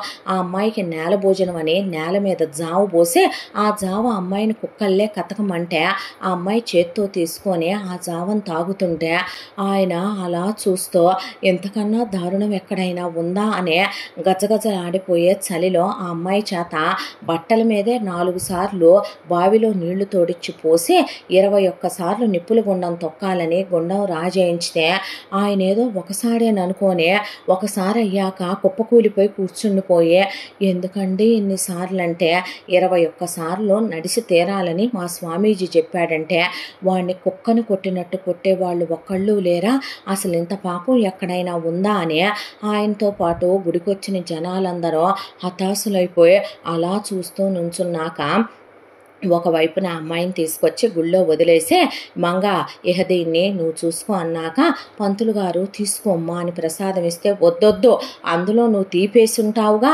అనేపాటికి దేవుడి ప్రసాదం తినకూడదా, కూడదు అనే తీర్థం పోయి అనేసరికి తీసుకో తల్లి అనిస్తే ఆ అమ్మాయికి ఆ తీర్థమే అమృతంలా అనిపించే, పోతున్న ప్రాణాలు తిరిగి వచ్చినట్టు అనిపించే, మనిషి ఏమీ లేదు, కళ్ళు ఇంతంత లోతుల్లోకి వెళ్ళిపోయే, జస్ట్ ఎముకల మీద ఒక లేరు తోలు కప్పితే ఆయన గుర్తొచ్చింది. భగీరథుడు లక్షల సంవత్సరాల ఆకాశగంగ కోసం తపస్సు చేస్తే ఎముకలు టకటకలు ఆడుకుంటూ తపస్సు చేశాయనే వాళ్ళ పెద్దలు ఆయనకి చెప్పిన రోజులో మహాపతివ్రతలు ఇలాగే ఉండేవాళ్ళ, ఆ రోజుల్లో మునులు ఇలాగే తపస్సులు చేసేవాళ్ళ, భగవంతుడా ఈ కలికాలంలో కూడా ఇలాంటివి ఇంకా ఉన్నాయా అని ఈరోజు గుడి ప్రాంగణంలోనే పడుకుంటుంది మా కోడలో అన్నాక ఇంకా ఎన్నున్నాయండి ఇలాంటి మొక్కులు, 5 నెలలుగా చేయించుకొస్తున్నాం, మా అబ్బాయి ఆబ్దికి ఉంది, ఇంక మేము వెళ్ళిపోతాం, ఇంకో 4 చోట్లు ఉన్నాయి అంతే పంతులు అన్నాక ఓడి భగవంతుడు 5 నెలలుగా అంటే ఎన్నయ్యి ఉంటే అమ్మో నాయనో దేవుడో అని ఆయన కూడా గుళ్ళో అలా కూర్చొని జనాలందరూ వెళ్ళిపోయిన తర్వాత దేవుడి దగ్గర నిన్నెప్పుడు ఏమీ అడగలేదయ్యా, ఆ అమ్మాయి అమ్మాయికి న్యాయం చేయని అడిగి కన్నీళ్లు తుడుచుకొని ఆయన ఆ తర్వాత ఇంటికి వెళ్ళి వాళ్ళ ఇంట్లో వాళ్ళకి చెప్తే బ్రాహ్మణ స్త్రీలు శపిస్తే తప్పక జరుగుద్దంట, నాశనమై ఊడ్చుకొని పోతారా, ఇలాంటి పనులు ఆడవాళ్ళని చేస్తే ఇలాంటి పాపాలు చేయొచ్చా ఈ గడ్డ మీద ఈ భూమి మీదని వాళ్ళ ఇంట్లో ఆడవాళ్ళు కూడా శపించారు. ఆ రోజు రాత్రికి అలా పడుకున్న తర్వాత తెల్లారి ఇంకా మొక్కులున్నాయని అమ్మాయితో 2 రోజులు కంప్లీట్ చేయించి వీళ్ళ అమ్మాయిని తీసుకొని వెళ్ళిపోయారు. వెళ్ళిపోయిన తర్వాత మిగతా మొక్కులు కూడా పూర్తి చేయించి ఆ తర్వాత ఇంటికి చేరుకున్నారు. ఇంటికి చేరుకున్న తర్వాత ఆ అమ్మాయి కళ్ళల్లోకి ప్రాణాలు వచ్చేసి నీరసంగా ఉందని చూసి స్వామీజీ గారు ఆబ్దికం పేరుతో ఆ అమ్మాయిని ఇంకా నరకాలు పెట్టి ఆ అమ్మాయితో ఆ ఇచ్చే జావ కూడా ఇవ్వకుండా రోజుకు 1 గ్లాసు నీళ్ళే ఇవ్వండి ఆ అమ్మాయికని, ఆ అమ్మాయిని ఒకవైపున ఆబ్దికానికి ముందు 9 రోజులు ఉపవాసం ఉండాలని, ఆబ్దికం రోజున ఆ అమ్మాయిని మేకుల మీద నడిపి చాలనే ఇక నానా నరకాలు పెట్టడం అయిపోయి ఆ అబ్దికం కాస్త జరిగిపోయింది. ఆ తర్వాత ఆ అమ్మాయి అలా గదిలోకి వెళ్ళి కూర్చుంటే మంగ కాస్త పసుపు తీసుకురా అంటే, మంగ వస్తున్నాను అమ్మాయి గారంటే, విధవకి పసుపు ఎలా ఇస్తావే నువ్వు అని అడిగాడు ఆ స్వామీజీ. అనేపాటికి తీసుకెళ్ళి అది కాదు రాయాల్సింది, ఇది రాయని పచ్చిమిరపకాయల రసం ఇస్తే అది రాసేపాటికి అమ్మా అని ఆ అమ్మాయి వేసిన కేకకి అమ్మాయి గారు అంటే మంగ ఆ అమ్మాయి అలాగే పంటి బిగువున కన్నీళ్లు పొటపొట కారిపోతున్నా తమాయించుకొని అలాగే ఆ బాధను భరిస్తూ కూర్చుంది. అనుభవించవే నరకమని కిటికీలోంచి చూసి వెళ్ళిపోయాడు వాడు. ఆ తర్వాత ఇలా రోజులు గడిచిపోతూ ఉండగా ఇంట్లో పనిచేసే తోటమాలి తాత నాకు మా ఊళ్ళో ఉన్నటువంటి చుట్టాలు బంధువులు ఆరోగ్యం బాగోట్లేదు, రమ్మా నేను వెళుతున్నాను, ప్రస్తుతానికి కొన్ని రోజుల పాటు నేను రావటం కుదరదు, ఎన్నాళ్ళు రావు, 1 ఏడాది పాటు రాను అని చెప్పి ఆ తోటమాలి వీళ్ళ దగ్గర సెలవు తీసుకొని వెళ్ళాక, అయ్యయ్యో స్వామీజీ తెచ్చిన హిమాలయాల్లోని మొక్కలున్నాయా, వాటికి రాత్రంతా మేలుకొని నీళ్లు పెట్టాలాయా అని వీళ్ళు చెప్తే, ఏ తోటమాలి పనులు చేసేవాడైనా పొద్దున పూట చేస్తాడు కానీ అర్ధరాత్రంతా నువ్వు నిద్రమానుకొని చేయమనమంటే, అంతకు ముందున్న తోటమాలి తాత అంటే భార్య లేనివాడు కాబట్టి ఆయన చేసి ఎవరూ కుదరకపోతే ఒక రోజున ఎవరో ఒక అబ్బాయి వచ్చాడు. వయసు 30 లోపు ఉంటుంది. ఆ అబ్బాయి చూడటానికి మనిషి, హైటు వెయిటు పర్సనాలిటీ రంగు పొంగు మనిషి, బాగున్నాడు, తలకట్టు మీసకట్టు. ఆ అబ్బాయి ప్యాంటు షర్ట్ వేసుకొని వస్తే ఎవరు నువ్వు అని అడిగితే, ఇక్కడ తోట పనికి మనిషి కావాలని తెలిసి వచ్చానండి అంటే, అవునా, ఇలా ఫలానా మొక్కలు ఉన్నాయి మా ఇంట్లో, ఆ మొక్కలకి ఎలా నీళ్లు పోయాలి, వాటిని ఎలా సంరక్షించాలి అని అడిగితే అతను టకటక అన్నీ చెప్పేసరికి, భలే తెలుసుకున్నావయ్యా నువ్వు అనేసరికి, సరే అలాగైతే ఎంత నీ జీతం, అంతకు ముందున్న తోటమాలి గుడిసెలోనే నువ్వు ఉండిపో, దొడ్లు ఆ వెనకాలే ఉంటాయి వాడుకో, ముద్ద వంటమ్మాయి పనివాళ్ళతో పాటు పెట్టుద్ది తిను, ఇళ్లల్లోకి రావటం చేతివాటాలు ప్రదర్శించటం, ఇళ్లల్లో మొగుళ్ళు సచ్చిన ఆడోళ్ళు ఉన్నారు పలకరించాలనుకోవటం, అలాంటి వెధవేషాలు బాకు, మేము అసలే మంచోళ్ళం కాదు, నలుగురు వచ్చిపోయే ఇల్లు ఇది, ఒళ్ళు దగ్గర పెట్టుకొని ఉండరా అని చెప్తే అతను అలా చూసి అక్కడున్న మొగుడు పెళ్ళాం వైపు, మొగుడు వేళ్ల నిండా ఉంగరాలు, చేతులకి కడియాలు, గొలుసులు, ఏదో గోల్డ్ మెన్ లాగా మెళ్ళో ఇన్ని గొలుసులు వేసుకొని కాళ్ళకు కూడా గండపెండేరాలు లాంటివి పెట్టుకుని, ఆవిడ ఒకవైపున సగం జడ సగం ముడి గానేదో హెయిర్ స్టైల్ వేసి తల నిండా ఇన్ని పెట్టి ఒళ్ళంతా ఇన్నేసి పట్టుచీరలు వడ్డాణాలు, ఇంట్లో కూడా ఇంత హై మేకప్తో ఉంటారా అన్నట్టు ఉన్నారు వాళ్ళు. ఆ తర్వాత అలాగేనండి అని అతను వెళ్ళిపోయి ఆ తర్వాత మొక్కల్ని చూసుకుంటూ ఆ ఇంటిని, ఇంట్లో ఉన్న మనుషుల్ని, ఇంట్లో ఉన్న పని వాళ్ళని, వచ్చిపోయే చుట్టాలనే, మధ్యలో వచ్చేళ్ళే వీళ్ళ అమ్మ నాన్న అన్న వదిన వచ్చి వీళ్ళ దగ్గర డబ్బులు తీసుకొని వెళ్ళటం, స్వామీజీ రావటం, ఆ పూజలు ఈ పూజలు అంటాం, లోపలికి వెళ్ళి ఆ అమ్మాయి గది దగ్గర ఉండి ఏదో మాట్లాడి వెళ్ళటం, ఆ తర్వాత వీళ్ళ మామ రౌండ్ లేయటం, వీళ్ళత్త వెళ్ళి చెక్ చేసుకొని రావటం, ఆ ఇంట్లో పనివాళ్ళు తిరగటం, మధ్యలో మంగ తీసుకెళ్ళి 1 గ్లాస్తో ఏదో ఆ అమ్మాయికి ఇవ్వటం. ఒక రోజున అలా వెళ్ళి నుంచొని, ఏంటది మంగ అని అడిగితే, జావయ్యా, ఏ తాగుతావా నువ్వు కూడా అని అడిగితే, ఆహా వద్దు, ఏం పెట్టి చేస్తున్నావని, ఏమీ లేదు బాబు, ఏముంది ఇందులో చేయటానికే 2 చెంచాలు బియ్యపిండి వేస్తాము, వేసి నీళ్ళల్లో ఉడకబెట్టి ఇచ్చేస్తాం అంతే అన్న తర్వాత అతను అలా చూశాడు.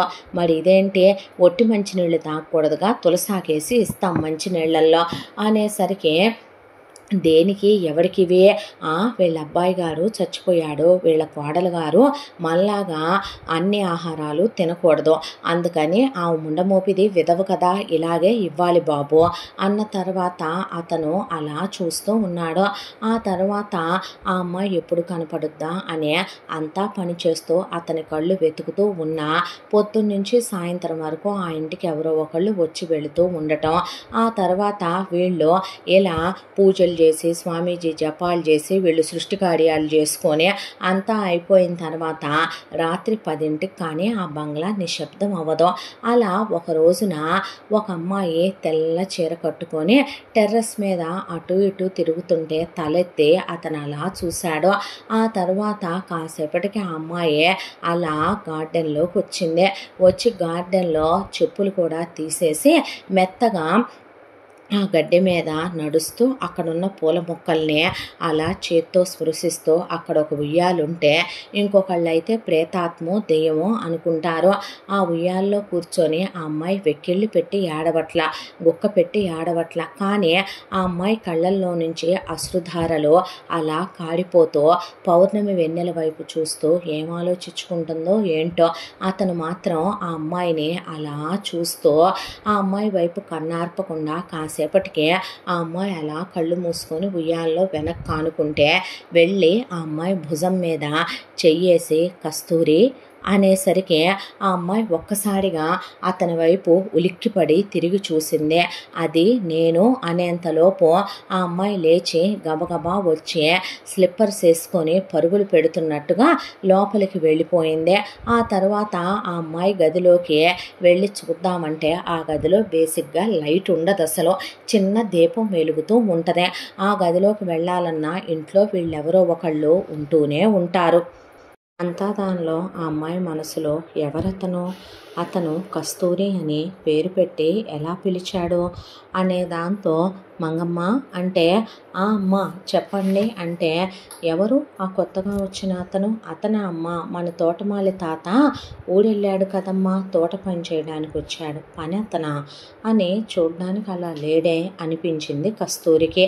ఆ తరువాత ఒక రోజున ఎలాగైనా సరే కస్తూరిని కలవాలి అనే దాంతో అతను మెల్లగా ఇంట్లో దూరి అటు ఇటు చూస్తూ ఉండగా ఈలోపు మంగ లోపలికి వెళ్ళి అక్కడ జావ మంచినీళ్ళు పెట్టేసి మంగని కేకలు పెట్టేసరికి కస్తూరి వాళ్ళత్త పరిగెత్తుకుంటూ బయటకు వచ్చింది. వచ్చేసరికి ఇదే అదనని అతను లోపలికి వెళ్ళాడు. లోపలికి వెళ్ళి కస్తూరి అనేసరికి అలా చూసి ఎవరు నువ్వు అని ఆ అమ్మాయి అనేసరికి ట్యాబ్లెట్స్ చేతిలో పెట్టి ఈ ట్యాబ్లెట్స్ వేసుకో అనేసరికి, తోట పనులు ఇంటి పనులు చేయటానికి వచ్చిన నువ్వు నాకు ట్యాబ్లెట్స్ ఇవ్వటం ఏంటి అనేసరికి, ఈలోపు అది నేను అని చెప్పబోతుంటే వాళ్ళ మామ రౌండ్స్కి వచ్చే టైం అయ్యే. అలా వాళ్ళ మామ కిటికీ వైపుగా వెళుతున్నట్టు నీడ పడేసరికి అతను గబాలన బయటికి వెళ్ళిపోయాడు. అలా అతను కస్తూరితో మాట్లాడదామని చాలాసార్లుగా ట్రై చేస్తూనే ఉన్నాడు. అతనిచ్చిన మాత్రలు కస్తూరి పక్కన పడేసిందే. ఆ ట్యాబ్లెట్లు కస్తూరి వేసుకోలేదు. ఒక రోజున ఇలా రోజులు గడిచిపోతూ ఉండగా అతను ఆ ఇంట్లో పనిలో చేరి కూడా అప్పుడే 3 నెలల కాలం అలా గడిచిపోయింది. కస్తూరితో మాట్లాడదామంటే ఈ మధ్య అస్సలు కుదరట్లేదు. ఎలాగా ఏంటి ఈ మధ్య తను కింద తోటలో కూడా రావట్లేదు, పైన కూడా తిరగటం మానేసిందే. ఈలోపు ఇలా ఆలోచిస్తూ ఉండగా ఇంటికి ఒక వ్యక్తి వచ్చాడు. చూడటానికి దున్నపోతులాగా, ఇంత హైటు వెయిట్, అదొక వికారమైనటువంటి రూపంతో బస్కీలు తీసే వెధవలాగా ఉన్నాడు. అతన్ని చూసి కస్తూరి అత్త రారా తమ్ముడు రా అనేసరికి అక్క అంటూ ఉండగా రారా ఎన్నాళ్ళకి అనేసరికి కస్తూరి అత్తకి ఒక 55 ఏళ్ల వయసు ఉంటుంది. ఆ వచ్చినోడికి ఒక 50 పైనే ఉంటాయి. అలా వచ్చిన వాడిని కూర్చోబెట్టి వీళ్ళు ఆ మాటలు ఈ మాటలు మాట్లాడుతూ ఉండగా, ఏది నీ కోడలు అనేసరికి ఆ అమ్మాయిని పిలిస్తే ఆ అమ్మాయి వైపు పెదవి కొడుకుతో కామంతో చూడటం గమనిస్తూనే ఉన్నాడు ఆ తోట పని చేయటానికి వచ్చిన అతను. చూస్తూనే ఉంటే ఈలోపు వాడు కస్తూరితో తప్పుగా ప్రవర్తించాలని చూడటం, కస్తూరితో వాడు గదిలోకి వెళ్ళి మంగని బయటికి వెళ్ళమని సైగ చేస్తే మంగ బయటికి రాగానే కస్తూరి అలా బట్టలు మార్చుకుంటుంటే వెనక నుంచి వెళ్ళి కౌగిలించుకోవటం. పిటపిటలాడిపోతున్నావు, మొగుడు పోయి ఏమన్నా ఉన్నావే, ఇప్పుడు దాకా కన్నెరికం జరగలేదుగా, నా చేతి మీదుగా చాలామందికి చేశాను, రారాదటే అనేసరికి ఆ అమ్మాయి తోసేసి తలుపులేసుకోవటం. అతను ఇవన్నీ గమనిస్తూనే ఉన్నాడు. ఆ అమ్మాయిని పద్దాకా ఎప్పుడెప్పుడు దొరుకుద్దా అని వాడు ఆ అమ్మాయిని చూస్తూ ఉండేసరికి లేగపిల్ల లాంటి ఒక ఆడపిల్ల తనని తాను కాపాడుకోవటానికి ఆ అమ్మాయి గదిలో నుంచి బయటకు కూడా రావట్లేదు. ఇవన్నీ అతను గమనిస్తూ ఉండగా ఒక రోజున మా తమ్ముడు ఊరెళ్ళాడు, 2-3 రోజుల దాకా రాడని కస్తూరి అత్త అన్న మాటలు కస్తూరి విని ఆ రోజున కామాల గార్డెన్లోకి వచ్చి గార్డెన్లో గులాబీ మొక్కలు అలా పూలు పూచి గాలికి అలా ఊగుతూ ఉండగా ఆ అమ్మాయి ఆ గులాబీ మొక్కల మధ్య అలా నడుస్తూ ఉండగా ఒకవైపున అతను అమ్మాయి వైపు చూస్తూ ఉన్నాడు. మాట్లాడదాం ఈ రోజైనా ఎలాగైనా అనే దాంతో చూస్తూ ఉండగా ఊరెళ్ళాడు మా తమ్ముడు అని అత్త చెప్పింది కదా, వాడు లేడనుకునేసరికి వెనక నుంచి వచ్చి కస్తూరిని గట్టిగా కౌగిలించుకొని, రావే ఇక్కడే ఈ తోటలోనే నీ అందాన్ని విందు చేయి నాకు అనేసరికి ఒళ్ళు బలిసిందా వావి వరసలు లేని కుక్క, ఎలా కనపడుతున్నానరా నేను నీకు, నీ మేనల్లుడికి భార్యనంటే నేను నీకేమవుతానరా పశువా, కూతురు వరుస కాదంట్రా మృగమా అని ఆ అమ్మాయి లాగి పెట్టి కొట్టేసరికి ఆ అమ్మాయిని ఒక్క లాగి పీకేసరికి వెళ్ళి గులాబీ మొక్కల్లో పడిపోయి ఒళ్ళంతా ముళ్ళు గుచ్చుకుపోయినాయి ఆ అమ్మాయికి. ఈలోపు పరిగెత్తుకుంటూ అతను వచ్చి, ఏంటయ్య గారు ఏం జరుగుతుందంటే, నువ్వేంట్రా ఇక్కడ అనేసరికి రాత్రంతా కొన్ని మొక్కలకి నిద్రపోకుండా నీళ్లు పోయమన్నారండి, దాంతోనే లేచే ఉన్నాను, ఏంటా శబ్దం వచ్చిందని వచ్చాననేసరికి వాడు అలా కోపంగా లోపలికి వెళ్ళి ఇలా కస్తూరి అందని అక్కకి చెప్పాడు. చెప్పేసరికి అతను కస్తూరిని పట్టుకొని అయ్యయ్యో లేవండి అని లేపి ఆ అమ్మాయికి దెబ్బ కూడా తగిలింది, మోచేయంతా గీరుకుపోయి ఆ అమ్మాయి ఒంటికి గుచ్చుకున్న ముళ్ళు తీస్తుంటే కస్తూరి అత్తొచ్చి అతన్ని లాగి పెట్టి కొట్టింది. ఒక్కసారిగా చివాలున కోపం వచ్చిన అతను సింహంలా చూశాడు ఆవిడ వైపు. ఏంట్రా చూస్తున్నావు, కళ్ళు దించు అనేసరికి ఇప్పుడు అతనున్న సిచ్యువేషన్లో మాట్లాడకూడదని అతను మౌనం వహించేసరికి, ఏంటే ఒళ్ళు బలిసిందా కొవ్వెక్కిందా, మొగుడు చచ్చిందానివి మొగుడు జ్ఞాపకాలతో బతకవే విధవ ముండా అని చెప్తే, నీకు వయసులో ఉన్నోడు పనోడైనా పాలేరైనా చాలే సరసాలాడటానికి ఉంచుకున్నావా వాణ్ణని ఆ అమ్మాయి జుట్టు పట్టుకొని తమ్ముణ్ణి కొట్టిందనే కసి కోపం బాగా కనపడుతున్నాయి కస్తూరి అత్తలో. ఆ అమ్మాయిని పట్టా పట్టా 4 వేసి గదిలోకి ఈడ్చేసి తలుపులు గడేసి బయటకు వచ్చేసింది. ఆ తర్వాత కిందకు వచ్చి కూర్చున్న తర్వాత, అక్క నాకు దాని మీద విపరీతమైన మోజుగా ఉందే, మీ బావకి తెలిస్తే ఊరుకుంటాడంట్రా, అన్నీ బావకి చెప్పే చేస్తావా ఏంటక్క నువ్వు, అది వాడి పెళ్ళాం గదరా, వదిలేసి ఊరుకోపోయావా, అలా పడుంటుందగా ఇంట్లో, ఎందుకు వదిలేసి ఊరుకోవాలి, అది ఎన్నాళ్ళు ఉంటుందంటావాలా, దానికి ఆ కాస్త కన్నెరికం చేసి వాడేశాననుకో నేను, దానికి ఆ కాస్త మదపు టేనుగులకి మదాన్నే దించాలి, ఆ కాస్త మోజు దానికి తీరిపోయిందనుకో కుక్కల్లే పడుంటది, నేనేం పిల్లల్ని గంట అని అంటలేదుగా, నా మోజు తీర కుక్కను అనుభవించినట్టు అనుభవిస్తాననేగా అంటున్నాను అనేసరికి, సరే అలాగైతే రేపు మీ భావం తీసుకొని ఒక వారం రోజులు పని వాళ్ళను కూడా రావద్దని చెప్పి మొత్తం ఇల్లంతా ఖాళీ చేయించి నేను వెళ్తానులే కానీ వంటదాని నుంచిన ఏం వద్దు, దాంతోనే నేను ఆ రీతిలో వండిస్తాలే కానీ నీ సరసాలు పోలేదురా, పోనీ దేన్నన్నా ఏర్పాటు చేసేదా, వద్దక్క, దాని మీద నాకు మామూలు మోజు లేదు, కాదనే ఆడదాన్ని లొంగ తీసుకున్నప్పుడే కదే మగాడి మగతనం బయటకు వచ్చేదే అనేసరికి, సరేలే అలాగైతే అని, ఏమండి మనం ఇక్కడికి వెళ్ళి బాబు పేరు మీద పూజ చేయించి రమ్మనమన్నాడు స్వామీజీ అని చెప్పి మొగుడు పెళ్ళాం ఏది చెప్తే అది వింటాడు కస్తూరి మామ. మొగుడిని తీసుకొని వెళ్తూ వెళ్తూ పని వాళ్ళందరినీ మీరు వెళ్ళిపోండి, మీరెవరో అక్కర్లేదు, మీరు ఊరు వెళ్ళిపోండి అని గేటుకు కూడా తాళాలు వేసేయమని, ఆ తోట పని చేసే అబ్బాయిని కూడా వెళ్ళిపోమ్మంటే అలాగేనండి అని ఆ అబ్బాయి మొత్తం వీళ్ళు మాట్లాడుకోవటం అక్క తమ్ముళ్ళు అన్నీ విని ఇంత అరాచకం అన్యాయం ఎక్కడైనా ఉందా అనే ముందు ఇంట్లో నుంచి బయటకు వెళ్ళినట్టు వెళ్ళి అతను ఒక్కసారిగా మళ్ళీ ఇంతెత్తున ఉన్న గోడ చాలా కష్టపడి ఎక్కాడు. చీచి వెదవ బ్రతుకు, పుట్టి బుద్ధి ఎరిగిన తర్వాత మనం ఎప్పుడైనా క్లాస్గా పెరగటమే తప్ప ఇలా గోళ్ళెక్కి దూకటం మనకు అలవాట. లైఫ్లో ఇలాంటి సిచ్యువేషన్స్ కూడా వస్తాయి. మగాళ్ళు అన్నాక ఎప్పుడూ డాడీ అంటుంటాళ్లే, చెట్లు పుట్లు గట్లు ఎక్కటం కూడా రావాలనే. ఉఫ్ఫో అని అతను ఇటువైపుకి దూకి లోపలికి వెళదామంటే డోర్స్ అన్నీ క్లోజ్ చేసున్నాయి. మళ్ళీ ఎక్కాలా దేవుడా అనుకొని నిచ్చెనేసుకొని ఎలాగైనా కస్తూరిని కలవాలని అతను మెల్లగా కొంత ఎక్కిన తర్వాత అక్కడి నుంచి పైప్ లైన్ పట్టుకొని తిప్పలు పడుతూ ఎలాగోలాగా ఎక్కుతూ ఉండగా ఈలోపు కస్తూరి అత్త తమ్ముడు కస్తూరి గదిలోకి వెళ్ళి ఆ అమ్మాయి మీద పడి ఆ అమ్మాయిని చెరచడం మొదలుపెట్టాడు.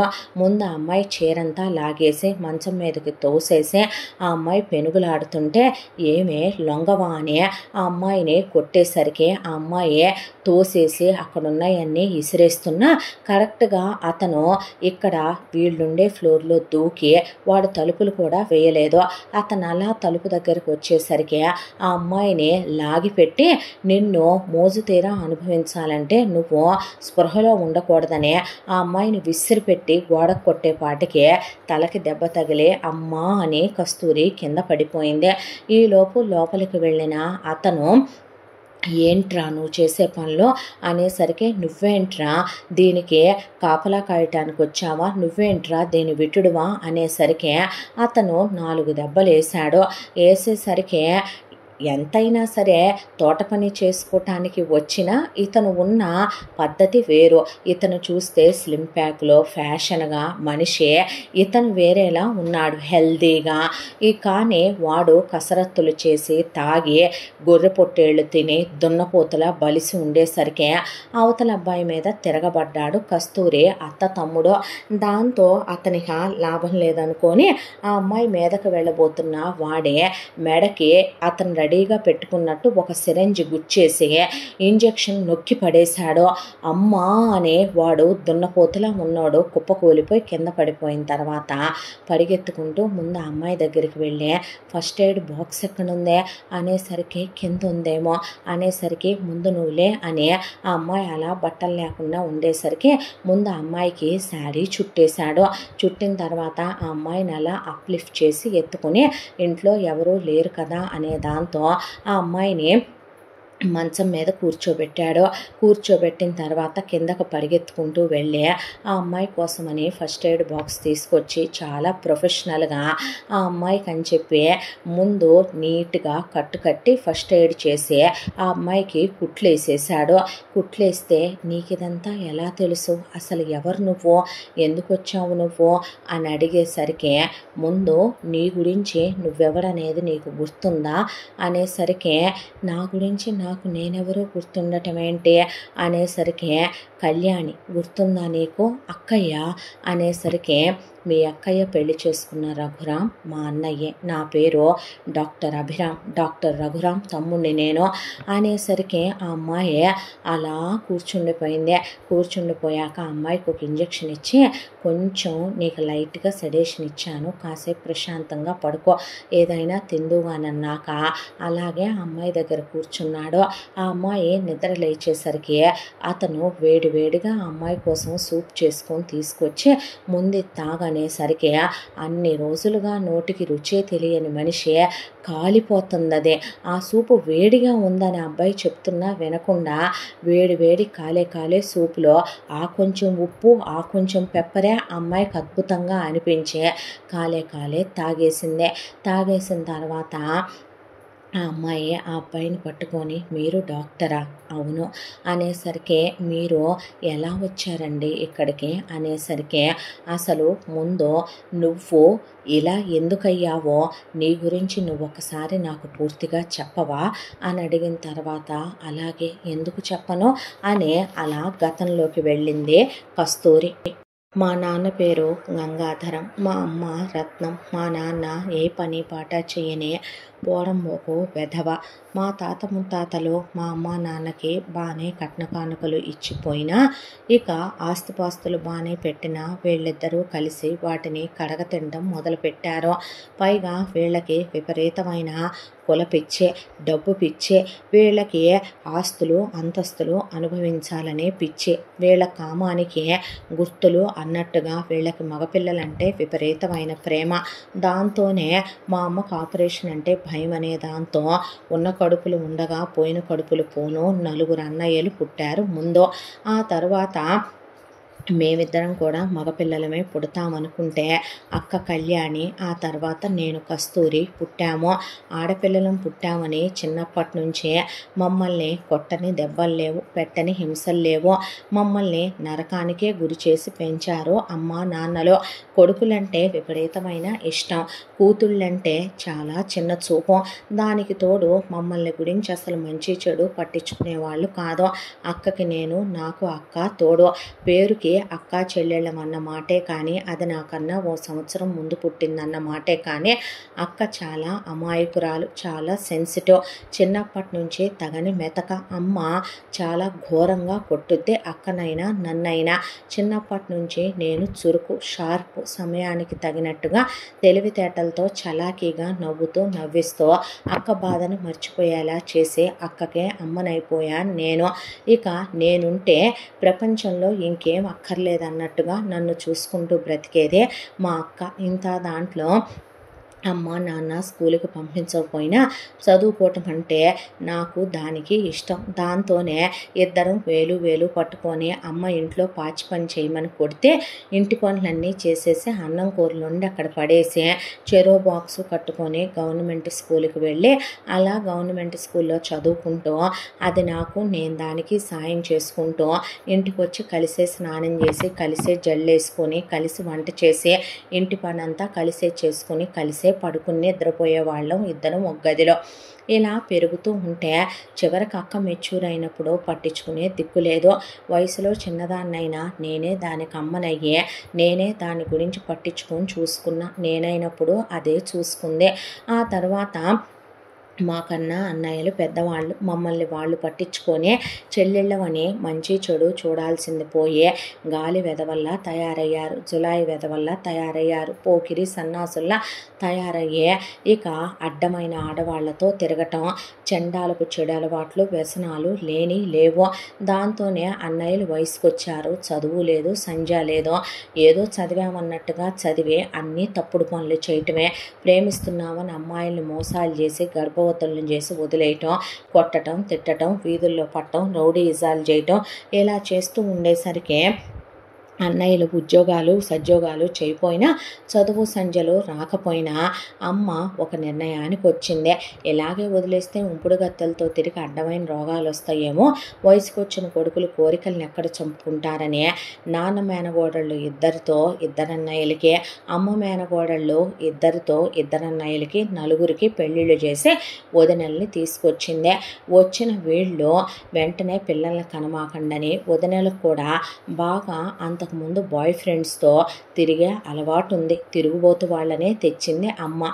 దాంతో వీళ్ళ 5 కలిసి సాయంత్రం 6 అవ్వటం ఆలస్యం మేము వంట చేస్తే బాక్సులు క్యారియర్లు పెట్టేసుకొని పడగదుల్లో మల్లెపూలు తీసుకొని దూరిపోతారు. వయసుకొచ్చిన ఆడపిల్లలు ఇంట్లో ఉన్నారని కూడా మా గురించి పట్టించుకోరు. ఏదో మేము అలా బతికేయాలంతే. అలాగని వాళ్ళకి ఎదురు చెప్పకూడదు, ఇంట్లోంచి బయటకు వెళ్ళకూడదు, ఒక సినిమా లాంటివి చూడకూడదు. వీళ్ళకి తెలియకుండా దొంగతనంగా మేమే బయటకు వెళ్ళి మిషన్ నేర్చుకున్నాం. ఆ మిషన్ కుట్టుకుంటూ వచ్చిన 4 రూపాయలు దాచుకొని బట్టలు కుట్టించుకొని, అలాగే మాకు కావలసిన బొట్టు కాటుకలు లాంటివి కొనుక్కుంటూ కాలేజీలకు అవసరమైన చిన్న చిన్న ఫీజులు కడుతూ మిగతా మా అమ్మకే ఇచ్చేసేవాళ్ళం. ఆ తర్వాత అలాగే చెరొక ఫోను కీప్యాడ్దే కొనుక్కున్నాం. ఇంత దాంట్లో ఇలా రోజులు గడిచిపోతూ అక్కయ్య ఇంటర్మీడియట్ అయిపోయి డిగ్రీకి వెళ్ళేటప్పుడు ఇన్నాళ్ళు కలిసే ఉన్నాం, నాకు భయం వేస్తుందంటే, అక్క నువ్వు డిగ్రీకి వెళ్ళి ఇక్కడ అమ్మ నాన్న పెట్టే నరకాలు నానా మాటలు పడే బదులు చక్కగా ఒక మంచి అబ్బాయిని చూసుకొని వాడిని ప్రేమించవే, పెళ్లి చేసుకొని ఈ నరకంలోంచి వెళ్ళిపోవచ్చు అంటే, నేను వెళ్ళిపోతే నువ్వేమైపోతావు, నిన్ను వదిలి నేను వెళ్ళను అందే. అనేసరికి, ఓ పని చేయవే, నువ్వు ప్రేమించిన అబ్బాయికి తమ్ముడు ఉండేలా చూడు, పోనీ నేను కాలేజీకి వచ్చి నెక్స్ట్ ఇయరే వస్తాను కాబట్టి ఒకరిని నేను ప్రేమించి వాడికి అన్నయ్య ఉండేలా చూస్తాను, అలా చేసుకొని ఒకే ఇంటికి కోడళ్ళమైపోదామని నవ్వుకునే వాళ్ళం. అలా అక్క కాలేజీకి వెళ్ళింది. పాపం దానికి భయం, ఎవరితోనూ మాట్లాడదు. ఆ తర్వాత నెక్స్ట్ ఇయర్ నేను కాలేజీకి వెళితే నిజంగా మగతనం ఉన్న మగాళ్ళు ఎవరైనా భూమి మీద ఉన్నారా? మా అమ్మ నాన్నల దగ్గరికి పుట్టింటికి మమ్మల్ని తిప్పి పంపని వాళ్ళు, కట్న కానుకలకు ఆశించని వాళ్ళు, అమ్మా నాన్నల మీద ఆధారపడని వాళ్ళు, అమ్మా నాన్న అక్క చెల్లెళ్ళు చెప్పిన చెప్పుడు మాటలు విని మమ్మల్ని బాధలు పెట్టని వాళ్ళు అనే చూశాను. చాలామంది అక్క నేను బాగుంటామని ప్రపోజ్ చేసిన ప్రతి చెత్త వెధవకి కూడా ఒక్కడికి ఫ్యామిలీలు సరిగ్గా లేవు. ఒకడికి అమ్మంటే భయం, ఒకడికి అబ్బంటే భయం, ఒకడు అక్కేది చెప్తే వింటాడు, ఒకడి చెల్లెలంటే దడుసుకు సస్తాడు, ఒకడికి మేనత్త పెత్తనం, ఒకడికి పిన్ని పెత్తనం, ఒకడికి పెద్దమ్మ పెత్తనం. ఇవన్నీ విన్న తర్వాత చిరాకు అనిపించింది. అక్క డిగ్రీ కంప్లీట్ అయిపోయింది. అక్క ఇంట్లోనే ఉంటుందని నేను సెకండ్ ఇయర్ చదువుతున్నాను. అప్పుడు నా సెకండ్ ఇయర్ కంప్లీట్ అయిపోయింది. ఇంకా నేను ఫైనల్ ఇయర్కి వెళ్ళాలంటే అక్క నాకు బోర్ కొడుతుంది, నేను మిషన్ కుట్టుకుంటాలే నువ్వు వచ్చిందాక అనేలోపు సరేనని అన్నాక ఒకసారి మా ఊళ్ళో మెడికల్ క్యాంప్ పెట్టారు. ఆ మెడికల్ క్యాంపుకు పెద్ద పెద్ద డాక్టర్లు వచ్చారని, అన్ని జబ్బులకి వాళ్ళు మందులు ఇస్తున్నారని, అన్ని రకాల పరీక్షలు ఉచితంగా చేస్తున్నారు, కావలసిన వాళ్ళు వచ్చి చూపించుకోండి అని చెప్పారు. చెప్తే ఊళ్ళో వాళ్ళందరూ వెళ్ళి చూపించుకోవడం మొదలుపెట్టారు. ఆ రోజు నేను కాలేజీకి వెళ్ళి వచ్చేసరికి అక్క చెయ్యి ఇంతలావును వాచిపోయింది. ఏమైందక్క అంటే, బావి చుట్టూ నాచు పట్టిందంటమ్మా, బ్లీచింగ్ పౌడర్ వేసి పెట్టానే నేను, ఈలోపే అమ్మ వెళ్ళి అమ్మకి కాలు జారి పన్న కూడా పడలేదు, బావిని ఆనుకొని పట్టుకొని నుంచొని మనం శుభ్రంగా ఉంచలేదనే దాంతో బావికేసి కొట్టేసింది, చెయ్యి అంతా అప్పటి నుంచి పైకి లేవనివ్వట్లేదు అనేసరికి అక్క చేతికి నేను జెండు బామ్ రాసి అక్కకి కాపడం వేశాను. ఇంకా చెయ్యి వాపు పెరిగిపోయింది. నాకు భయం అనిపించే, అమ్మ అక్కని హాస్పిటల్ తీసుకెళ్తానంటే ఏం అక్కర్లేదు, కాళ్ళు ఇరిసేస్తాను, దాని చదువు అయిపోయింది, డిగ్రీ వరకు చదువుకుంటామంటే ఎవడూ చేసుకో, డిగ్రీ కూడా లేనిది, రేపు ఒకవేళ మీకు పెళ్ళిళ్ళు కాకపోయినా ఉద్యోగాలు చేసి మిషన్ కుట్టి ట్యూషన్లు చెప్పి అన్నయ్య వాళ్ళని మమ్మల్ని రేపు పుట్టబోయే అన్నయ్య పిల్లల్ని పోషిస్తారనే దాంతో ఊరుకున్నాను.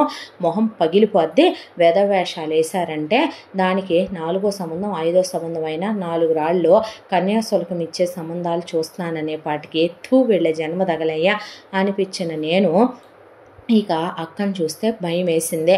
చెయ్యి అసలు కదిలించలేకపోతుంటే వీళ్ళు 6ంటికే బెడ్రూముల్లో దూరతారు కాబట్టి అక్కనే వెనకాల డోర్ తీసి వెనక నుంచి పెరటి తలుపు నుంచి, నువ్వు వెళ్ళక్క, వెళ్ళి డాక్టర్ గారి దగ్గర చూపించుకొని రాపో, నువ్వు రావే అంటే, లేదే నువ్వు వెళ్ళి నేను వెళ్తే వీళ్ళు లేస్తే ఎవరు చూసుకుంటారు, నువ్వు వెళ్ళని అక్కని పంపించాను. అలా వెళ్ళిన మా అక్కయ్య అక్కడ ఉన్న డాక్టర్ గారినే చెయ్యి చూపించుకోవాలి అని అడిగితే, ఆర్థోపెడిక్ అమ్మ అక్కడ ఉంటాడు డాక్టర్ రఘురామ్ అనేసరికి మా అక్క వెతుక్కుంటూ వెళ్ళేసరికి డాక్టర్ రఘురామ్ మా అక్క వైపు చూసి చూడగానే మా అక్క చామన ఛాయలోనే ఉన్న ఆయన మనసుకి నచ్చినట్టుంది. దాంతోనే ఆయన మా అక్కయ్యని రమ్మనమని ట్రీట్ చేస్తానని చెప్పి మా అక్కయ్యని చూసి ఎక్స్రే అది చేసిన తర్వాత మా అక్కయ్యని అతను మాట్లాడుతూనే ట్రీట్ చేస్తూనే ఒకవైపున, నువ్వేం చదువుకున్నావని, మీ అమ్మ నాన్నలని, మీ ఫ్యామిలీ ఏంటని, మీరు ఎంతమంది ఉంటారని, మీది ఊరేనా అని మొత్తం డీటెయిల్స్ అడిగాడంట. ఆ తర్వాత అతను ట్యాబ్లెట్లు ఇచ్చి పంపించాడు. ఒక్కరోజు మందులే, చేతికి బ్యాండేడ్ వేసి పంపాడు. నువ్వు రోజు వచ్చి వెళ్ళు, నువ్వు తగ్గేంత వరకు రావాలని చెప్తే, అవునండి అంటే అవునని చెప్పి పంపాక సరేనని మా అక్క వచ్చిందే. ఆ తర్వాత నాకు చెప్పిందే. పెద్ద దెబ్బ తగిలేసిందేమో నక్క అంటే రోజు వెళ్తే అమ్మ ఊరుకుంటుందా, నేనేదో ఒకటి మేనేజ్ చేస్తానని అక్కడి నుంచి మా అమ్మ వాళ్ళు రోజు అలా వాళ్ళని గదిలోకి వెళ్ళనిచ్చి అలా పంపించడం. మా అమ్మ వాళ్ళు లేచున్నప్పుడు మమ్మల్ని ఒక ఆంటీ రమ్మనమంది, మిషన్ కుట్టించుకునే ఆంటీ వంకాయలు కోసుకెళ్ళమందని, తోటకూర కోసుకెళ్ళమందని, ఒక ఆంటీ బట్టలు ఇస్తానందని. నేను అలా వెళతా మా అక్కని అటు పంపించేదాన్ని. అలా వెళ్ళిన మా అక్కకి అతను ట్రీట్ చేస్తూ ఒక రోజున చాక్లెట్లని, ఒక రోజున గిఫ్ట్ అని ఇస్తే వద్దండి మా చెల్లి అలా తీసుకోవద్దందే. అంటే వాట్ అని, ఎవరైనా అమ్మా నాన్నలు తీసుకోవద్దంటారు, చెల్లి తీసుకోవద్దంటవేంటే, నాకన్నీ మా చెల్లేనండి, అలా తీసుకోకూడదంటే అయ్యో నేను తప్పుగా ఏమీ ఇవ్వలేదులే, తీసుకో ఒక ఫ్రెండ్ అనుకునే ఇచ్చానని ఆయన ఇచ్చారంట. అలా తీసుకొని వచ్చిన తర్వాత స్నేహం అంటే తప్పు లేదులే అక్క, వాళ్ళు సిటీలో పుట్టి పెరిగిన వాళ్ళుగా మంచిగా ఊడు తెలియదుగా, నువ్వేదైనా మంచి చెడు చెప్తామని, బాగా చూస్తే 10 మందికి చెప్తామని అన్నారేమోలే అని నేను పట్టించుకోలేదు. ఆ తర్వాత ఇలా కరెక్ట్గా ఆ డాక్టర్లందరూ 15 రోజుల పాటు ఉన్నారు. ఆఖరి రోజున అక్కకి కట్టు తీసేస్తుంటే ఆయన ఇలా ఫిజియో చేసుకోవాలి చెయ్యని చూపిస్తుంటే, మీరు రేపు వెళ్ళిపోతున్నారంటగా డాక్టర్ గారు, నేను చేసుకుంటాలేండి మా చెల్లి చేయించుద్దంటే, నువ్వు నాతో ఉంటానంటే లైఫ్ లాంగ్ నేను నీతోనే ఉండి అన్నీ చూసుకుంటానని ఆయన అన్నారంట. అనేసరికి ఏం మాట్లాడుతున్నారు మీరు అనేసరికి మా అక్క నడుం పట్టుకొని దగ్గరికి లాగి నుదురు మీద బుగ్గ మీద ముద్దు పెట్టి పెదాల మీద ముద్దు పెట్టబోతుంటే మా అక్క వెనక్కి తోసేస్తే, ఐ లవ్ యూ, నువ్వంటే నాకు ఇష్టం, నేను నిన్ను చాలా ప్రేమిస్తున్నాను, మా అమ్మ నాన్న, మా నాన్నగారు కూడా డాక్టరేను, మా అమ్మ నాన్నలదే ఇద్దరిదే ఇంటర్ క్యాస్ట్, మా అమ్మ పేషెంట్గా వస్తే మా అమ్మ ఇంటర్మీడియట్ చదువుకుంది, మా అమ్మ పేరు కావేరి, మా నాన్నగారి పేరు డాక్టర్ ప్రతాప్, ఆయన మా అమ్మని ఇష్టపడి పెళ్లి చేసుకున్నారు, నాకు తమ్ముడు ఉన్నాడు, వాడు కూడా డాక్టరేను, మా ఇంట్లో వాళ్ళంతా బిజీగా ఉన్నారు, నువ్వు నాకెంతో నచ్చావు, నీ అమాయకత్వం నన్ను ఆకట్టుకుందే, నాకు ఎంబీబీఎస్లో ఉండగా ఒక బ్రేకప్ అయింది, ఆ తర్వాత మళ్ళీ నేను అమ్మాయిల జోలికి వెళ్ళలేదు, కానీ నిన్ను చూసిన తర్వాత నాకు నిన్ను వదులుకోవాలనిపించట్లేదు, లైఫ్ లాంగ్ నేను నీతోనే కలిసి ఉంటాను, నిన్ను గుండెల్లో పెట్టి కాలు కింద పెట్టకుండా చూసుకుంటాను, మా ఫ్యామిలీ, మా మమ్మీ డాడీ, మా తమ్ముడు చాలా మంచివాళ్ళు అని ఆయన చెప్పాడంట.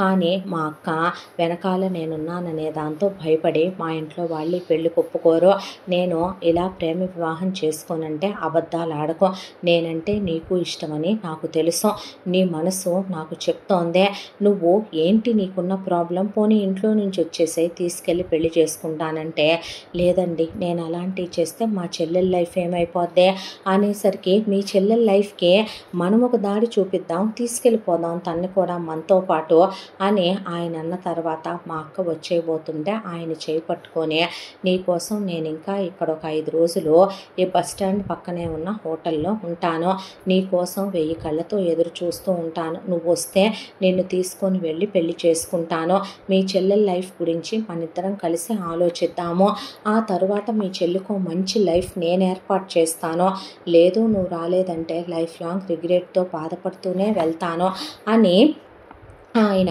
హోటల్లో దిగి ఉండటం మొదలుపెట్టాడు. ఈలోపు మా అక్కకి ఒక సంబంధం వచ్చింది. ఆ సంబంధమే ఇప్పుడు నేను చేసుకున్న ఇతని సంబంధం. వీళ్ళ నాన్న పేరు ప్రకాశరావు, వీళ్ళమ్మ పేరు రాజ్యం, కోటీశ్వరులు, బోల్డ్ అన్ని వ్యాపారాలు కూడా ఉన్నాయి. వీళ్ళకి ఒక్కగానొక్క కొడుకు అనంత్, డిగ్రీ వరకు చదువుకున్నాడు, బ్లడ్ క్యాన్సర్ ఉంది, కిడ్నీలు చెడిపోయినాయి, లంగ్స్ చెడిపోయినాయి, బ్రెయిన్ ట్యూమర్ ఉంది, అసలు అతను బ్రతకడని దేశ విదేశాలకి తిప్పి చెప్పినా కూడా అతనికి డాక్టర్స్ అందరూ ఒకేసారి ఢంకా బజాయించినా వీళ్ళు ఆ మాట వినలేదు. ఆ తర్వాత ఒకడు స్వామీజీ గాడని, గంగారాం గాడని పెద్ద బ్రోకర్ వెధవ వచ్చి వీళ్ళ దగ్గర చేరి, వాడు ఆ అంతరాలని, ఈ తాయెత్తులని, మురుక్కాలవల పక్కన మొక్కలు, హిమగిరిలో దొరికిన మొక్కలన్నీ తీసుకొచ్చి వాడిచ్చి వీళ్ళకి బుట్ట కబుర్లన్నీ వాడు చెప్తే వీళ్ళు వాడి మాటలు వినేసి నమ్మేశారు. వాడు చావు బ్రతుకుల మధ్య ఉండి చదువుకొని కూడా ఈ వెధవ వాడు పోతూ కూడా పెళ్లి చేసుకొని పోవాలని ఆ స్వామీజీ గాడు అంటాం. వీడు పోయిన తర్వాత జీవితాంతం వీడిని ఒక ఆడది మనసులో పెట్టుకొని అలా బ్రతకాలనే దాంతో వాడు ఇంకా ఒక 2-3 రోజులు కూడా బ్రతకడో మహా అయితే అని డాక్టర్లు చెప్పినా వాళ్ళు డైరెక్ట్గా మా ఇంటికి వచ్చారు. రాజ్యం ప్రకాశ్రావు వచ్చి మా అమ్మా నాన్నలతో మీరు దరిద్రంలో ఉన్నారంట, అడుగు తింటున్నారంట, కూతుళ్ళు భారం అనుకుంటున్నారంట, మా అబ్బాయికి ఇలా హెల్త్ ఇష్యూస్ ఉన్నాయి, మా అబ్బాయి బ్రతకడు, కానీ మా అబ్బాయికి మా ఆయన వాళ్ళల్లో ఏ పిల్లల్ని మేము విధవల్ని చేసుకోలేం, కాబట్టి మా అబ్బాయికి అందగత్తె అయిన పెళ్ళాం కావాలి, చదువుకున్న పెళ్ళాం కావాలి, అమాయకురాలు కావాలి, మంచి కులంలో పుట్టింది కావాలి, జీవితాంతం మా అబ్బాయినే తలుచుకుంటూ మా ఇంటూ మగ్గిపోయే మహాపతివ్రతల ఉండే అమ్మాయి కావాలి, మీ పెద్ద కూతురు కళ్యాణిని మా అబ్బాయికి చేసుకుందామని వచ్చాం, ఫ్రీగా ఏమీ నువ్వు నీ కూతురునిచ్చి చెయ్యక్కర్లేదు, పెళ్ళవ్వంగానే మా అబ్బాయి ముట్టుకొని శోభనం చేసినా నీ కూతురు చేయించుకోవాలి, కడుపు వచ్చిందనుకో ఆ ఒక్కసారిగా వాడికి కంటే వంశాంకురం ఉంటాడు, లేదు అన్న మీ అమ్మాయి అలా జీవితాంతం కన్యగా మా వాడిని తలుచుకుంటూ అలాగే బ్రతికేయాలి వాడి జ్ఞాపకాలతో, దానికోసం మీకు మీ అమ్మాయి ఖరీదు కట్టి మేము ఇచ్చేదే మీ ఇంట్లో ఉన్న మీ 4 కొడుకులకి మీకు కలిపి 5 ఇళ్ళు, 500 తులాల బంగారం, తలా ఒక 25 లక్షల రూపాయల డబ్బు, దాంతోపాటు మీకు తలా ఒక 20 ఎకరాల పొలం ఇస్తాము, మీరు వెంటనే ఒప్పుకోవాలి, మాకు ఎక్కువ టైం లేదా ఆలోచించుకోండి అంటే భలే వాళ్ళేనని కూర్చోబెట్టి వీళ్ళ పెళ్లి కొప్పేసుకున్నారు. వాళ్ళు వెంటనే నిశ్చితాంబూలాలు మార్చుకొని స్వామీజీ గారిని తీసుకొచ్చి అక్కడి నుంచి 3వ రోజున వాళ్ళు పెళ్లికి ముహూర్తాలు పెట్టేసుకున్నారు. ఈ విషయం అటు తిరిగి ఇటు తిరిగి ఇక హోటల్ రూమ్లో ఉన్న డాక్టర్ రఘురామ్కి తెలిసిందే. అతను చెలించిపోయి మా అక్కయ్య గుడికి వెళితే మా అక్కయ్యని పట్టుకొని పెళ్ళన్నారు, నువ్వు ఇప్పుడైనా ఇంట్లో నుంచి వచ్చే రాదా, నేను నిన్ను తీసుకెళ్ళిపోతాను, ప్రాణం కన్నా ఎక్కువగా చూసుకుంటాను, పెద్దంటి కోడలు అవుతున్నావని ఆనందపడ్డంతసేపు పట్టలేదు నా మనసుకే, వాడు పోతాడంట కదా, పోయేవాడిని పెళ్లి చేసుకొని నువ్వే సుఖపడతావు, నీ జీవితం ఎందుకు నాశనం చేసుకుంటావు, మీ వాళ్ళు ఇలా కూతుళ్ళు నమ్ముకునే రకాలని నాకు తెలియదు, మీ చెల్లెల్ని కూడా తీసుకొని వచ్చే అనేలోపు మా అక్కయ్య భయపడింది, బాధపడింది, తను వెళ్ళిపోతే నేనేమైపోతానా అని, ఆ విషయం నాకు చెప్పలేదు, నేను అసలు ఈ పెళ్ళి చేసుకోవద్దు వెళ్ళిపో అక్క అన్నా మా అక్క వినలేదు, పైగా జాతకాలు కలిసినాయి, మా అక్కయ్య పోయే అనంతగాడియి అని చెప్పేసరికి పెళ్లి టైం వచ్చేసిందే. కరెక్ట్గా రఘురామ్ గారు వెళ్ళిపోతున్నానని చెప్పిన రోజు మా అక్కయ్యకి అనంతకి పెళ్లి ముహూర్తం పెట్టిన రోజు ఒకటే. అదే రోజున మా అక్కయ్య కూర్చొని ఏడుస్తుంటే ఎందుకు ఏడుస్తావు అనేసరికి ఇలా డాక్టర్ని నేను ఆయన నన్ను ఇష్టపడుతున్నానని చెప్పాడు, రమ్మనమన్నాడు, నేను వెళ్ళిపోతే నీ జీవితం ఏమైపోద్దని నేను చెప్పలేదనేసరికి నాకు కోపం వచ్చిందే. అక్క నీకేమైనా పిచ్చి పట్టిందా, నేనేమైపోతానో, బావగారికి నువ్వు నచ్చావేమో, వాళ్ళ కుటుంబం మంచిదేమో, ఆయన నిన్ను బాగా చూసుకుంటారేమో, డాక్టర్లు అంటే లుచ్చాగాళ్ళు తప్పుడు వెధవలు నాకు తెలిసినంత వరకే చాలా తక్కువ మంది ఉంటారు, అతను మంచివాడు కాబట్టేగా అంత ఓపెన్గా చెప్పాడు, వాళ్ళ అమ్మా నాన్నది లవ్ మ్యారేజ్ అంటే మన అమ్మా నాన్న ఒప్పుకోరు, ఇంటర్ క్యాస్ట్ మ్యారేజ్ చేసుకున్నారు వాళ్ళ అమ్మా నాన్న అంటే, అలాంటివి 2 కులాల్లోకి నిన్ను పంపించడానికి మన అమ్మా నాన్న తినటానికి తిండి లేకపోయినా వీళ్ళు పరమ దరిద్రులైన నీతి జాతి లేని దిగజారిపోయిన మందైనా నిన్ను అతనికిచ్చి పెళ్లి చేయరు, పైగా అనంతకిచ్చి నిన్ను పెళ్లి చేస్తే వీళ్ళు ఇప్పుడు చాలా లాభాలు పొందుతారు, అదే నిన్ను రఘురామ్కిచ్చి పెళ్లి చేస్తే అతను వీళ్ళని చూస్తాడేమో, అన్నయ్యలకు ఉద్యోగాలు ఇప్పించే, వదినలకి జాబులు ఇప్పించే, అమ్మా నాన్నలకు ఒక ఇల్లు కొనిపెట్టి, కానీ వీళ్ళకి కోట్ల రూపాయలు దొయ్యాలంటే అతను కూడా చేయలేడు, వీళ్ళ గురించి నా గురించి నువ్వు ఆలోచించి నీ లైఫ్ నువ్వు స్పాయిల్ చేసుకోవద్దు అంటే, అది కాదే నాటకాలేకక్క, నువ్వు అతన్ని ప్రేమించకుండానే ఎంత ఆలోచిస్తున్నావా, ఆయనంటే నాకు ఇష్టమేనే, మంచోడన్నాక ఇంకా ఆలోచించుకో, అయినా బావగారికి తమ్ముడున్నాడన్నావు కదే, నేను ఎక్కడికి వెళ్తాను, నువ్వు వెళ్ళాక నువ్వు ముందు వెళ్ళి ఆయన్ని పెళ్లి చేసుకో, మీ అత్తామామలతో కూతుర్లా ఉండు, నువ్వు మంచిదానివిగా వాళ్ళు కలిపేసుకుంటారు, ఇక్కడి నుంచి నువ్వు వెళ్ళిపోతే వీళ్ళేమి నాకు వెంటనే పెళ్లి చేయరు, నీకు వాడికి జాతకాలు కలిసినాయి కదా, ఈ పెళ్ళి ఆగిపోతే రేపో మాపో పాడి మీద పడుకునే వాడికి పెళ్ళి అయితే ఏంటి, అవ్వకపోతే ఏంటి, నువ్వు వెళ్ళిపో అక్క, నువ్వు వెళ్ళి ఒకళ్ళని కనేంత వరకు తిరిగి ఊళ్ళో కాలు పెట్టకో. నువ్వు ఒకళ్ళని కన్న తర్వాత బాబునో పాపనో ఎత్తుకొని రా. నేను చచ్చినంత కొట్టే మళ్ళీ తిరిగి వచ్చామంటే వెళ్ళిపో, ఆయన్ని చేసుకో, ప్రశాంతంగా ఉండు. నాకేమీ కాదు, నా గురించి నువ్వు ఆలోచించకు, నువ్వు రావే, నిన్ను తీసుకొని రమ్మనమన్నాడు మీ బావ అంటే, లేదక్క నేను వస్తే ఇక్కడ వీళ్ళు నెక్స్ట్ ఏం చేయబోతున్నారో నాకు తెలియదు, అప్పుడు నేను కూడా ఆపలేను, వీళ్ళు అవసరమైతే ఎంత దూరమైనా వెళ్తారు నీ విషయంలో అని నేనే పెళ్ళికి తెచ్చిన చీరలు కిటికీ కట్టేసి అక్కని దింపేసి వెళ్ళిపోమన్నాను. అంతవరకే నాకు తెలుసు. ఆ తర్వాత అక్కయ్య వెళ్ళిపోయింది. వెళ్ళిపోయిన తర్వాత నేను గదిలో అటు ఇటు తిరుగుతుంటే అక్కయ్య లేదు, లేచిపోయిందనే విషయం తెలిసే వీళ్ళు నా మీద చేయి చేసుకొని బలవంతంగా నన్ను అనంతకాడికిచ్చి పెళ్లి చేశారు. ఆ తర్వాత ఈ ఇంటికి తీసుకొచ్చారు. వాడు మొదటి రాత్రిని ఏర్పాటు చేస్తే అప్పుడే చచ్చాడు. ఆ రోజు నుంచే నా జీవితం దుర్భరంగా మారిపోయింది. 4 గోడల మధ్య ఓ పంజరాన్ని చిలకలా చేసేశారు. స్వామీజీ గారు కోరికతో నా మీద పడాలనుకున్నాడు. నేను వాడికి అడ్డం తిరిగిపోయానని అడ్డమైన పూజలు, హోమాలు, యజ్ఞాలని నా మీద తోసే మొక్కులని నా చేత తీర్పిచ్చి నన్ను నరకం పెట్టడం మొదలుపెట్టాడు. ఆ తర్వాత ఇక ఇలా రోజులు గడిచిపోతూ నా జీవితం ఇలా మారిపోయింది.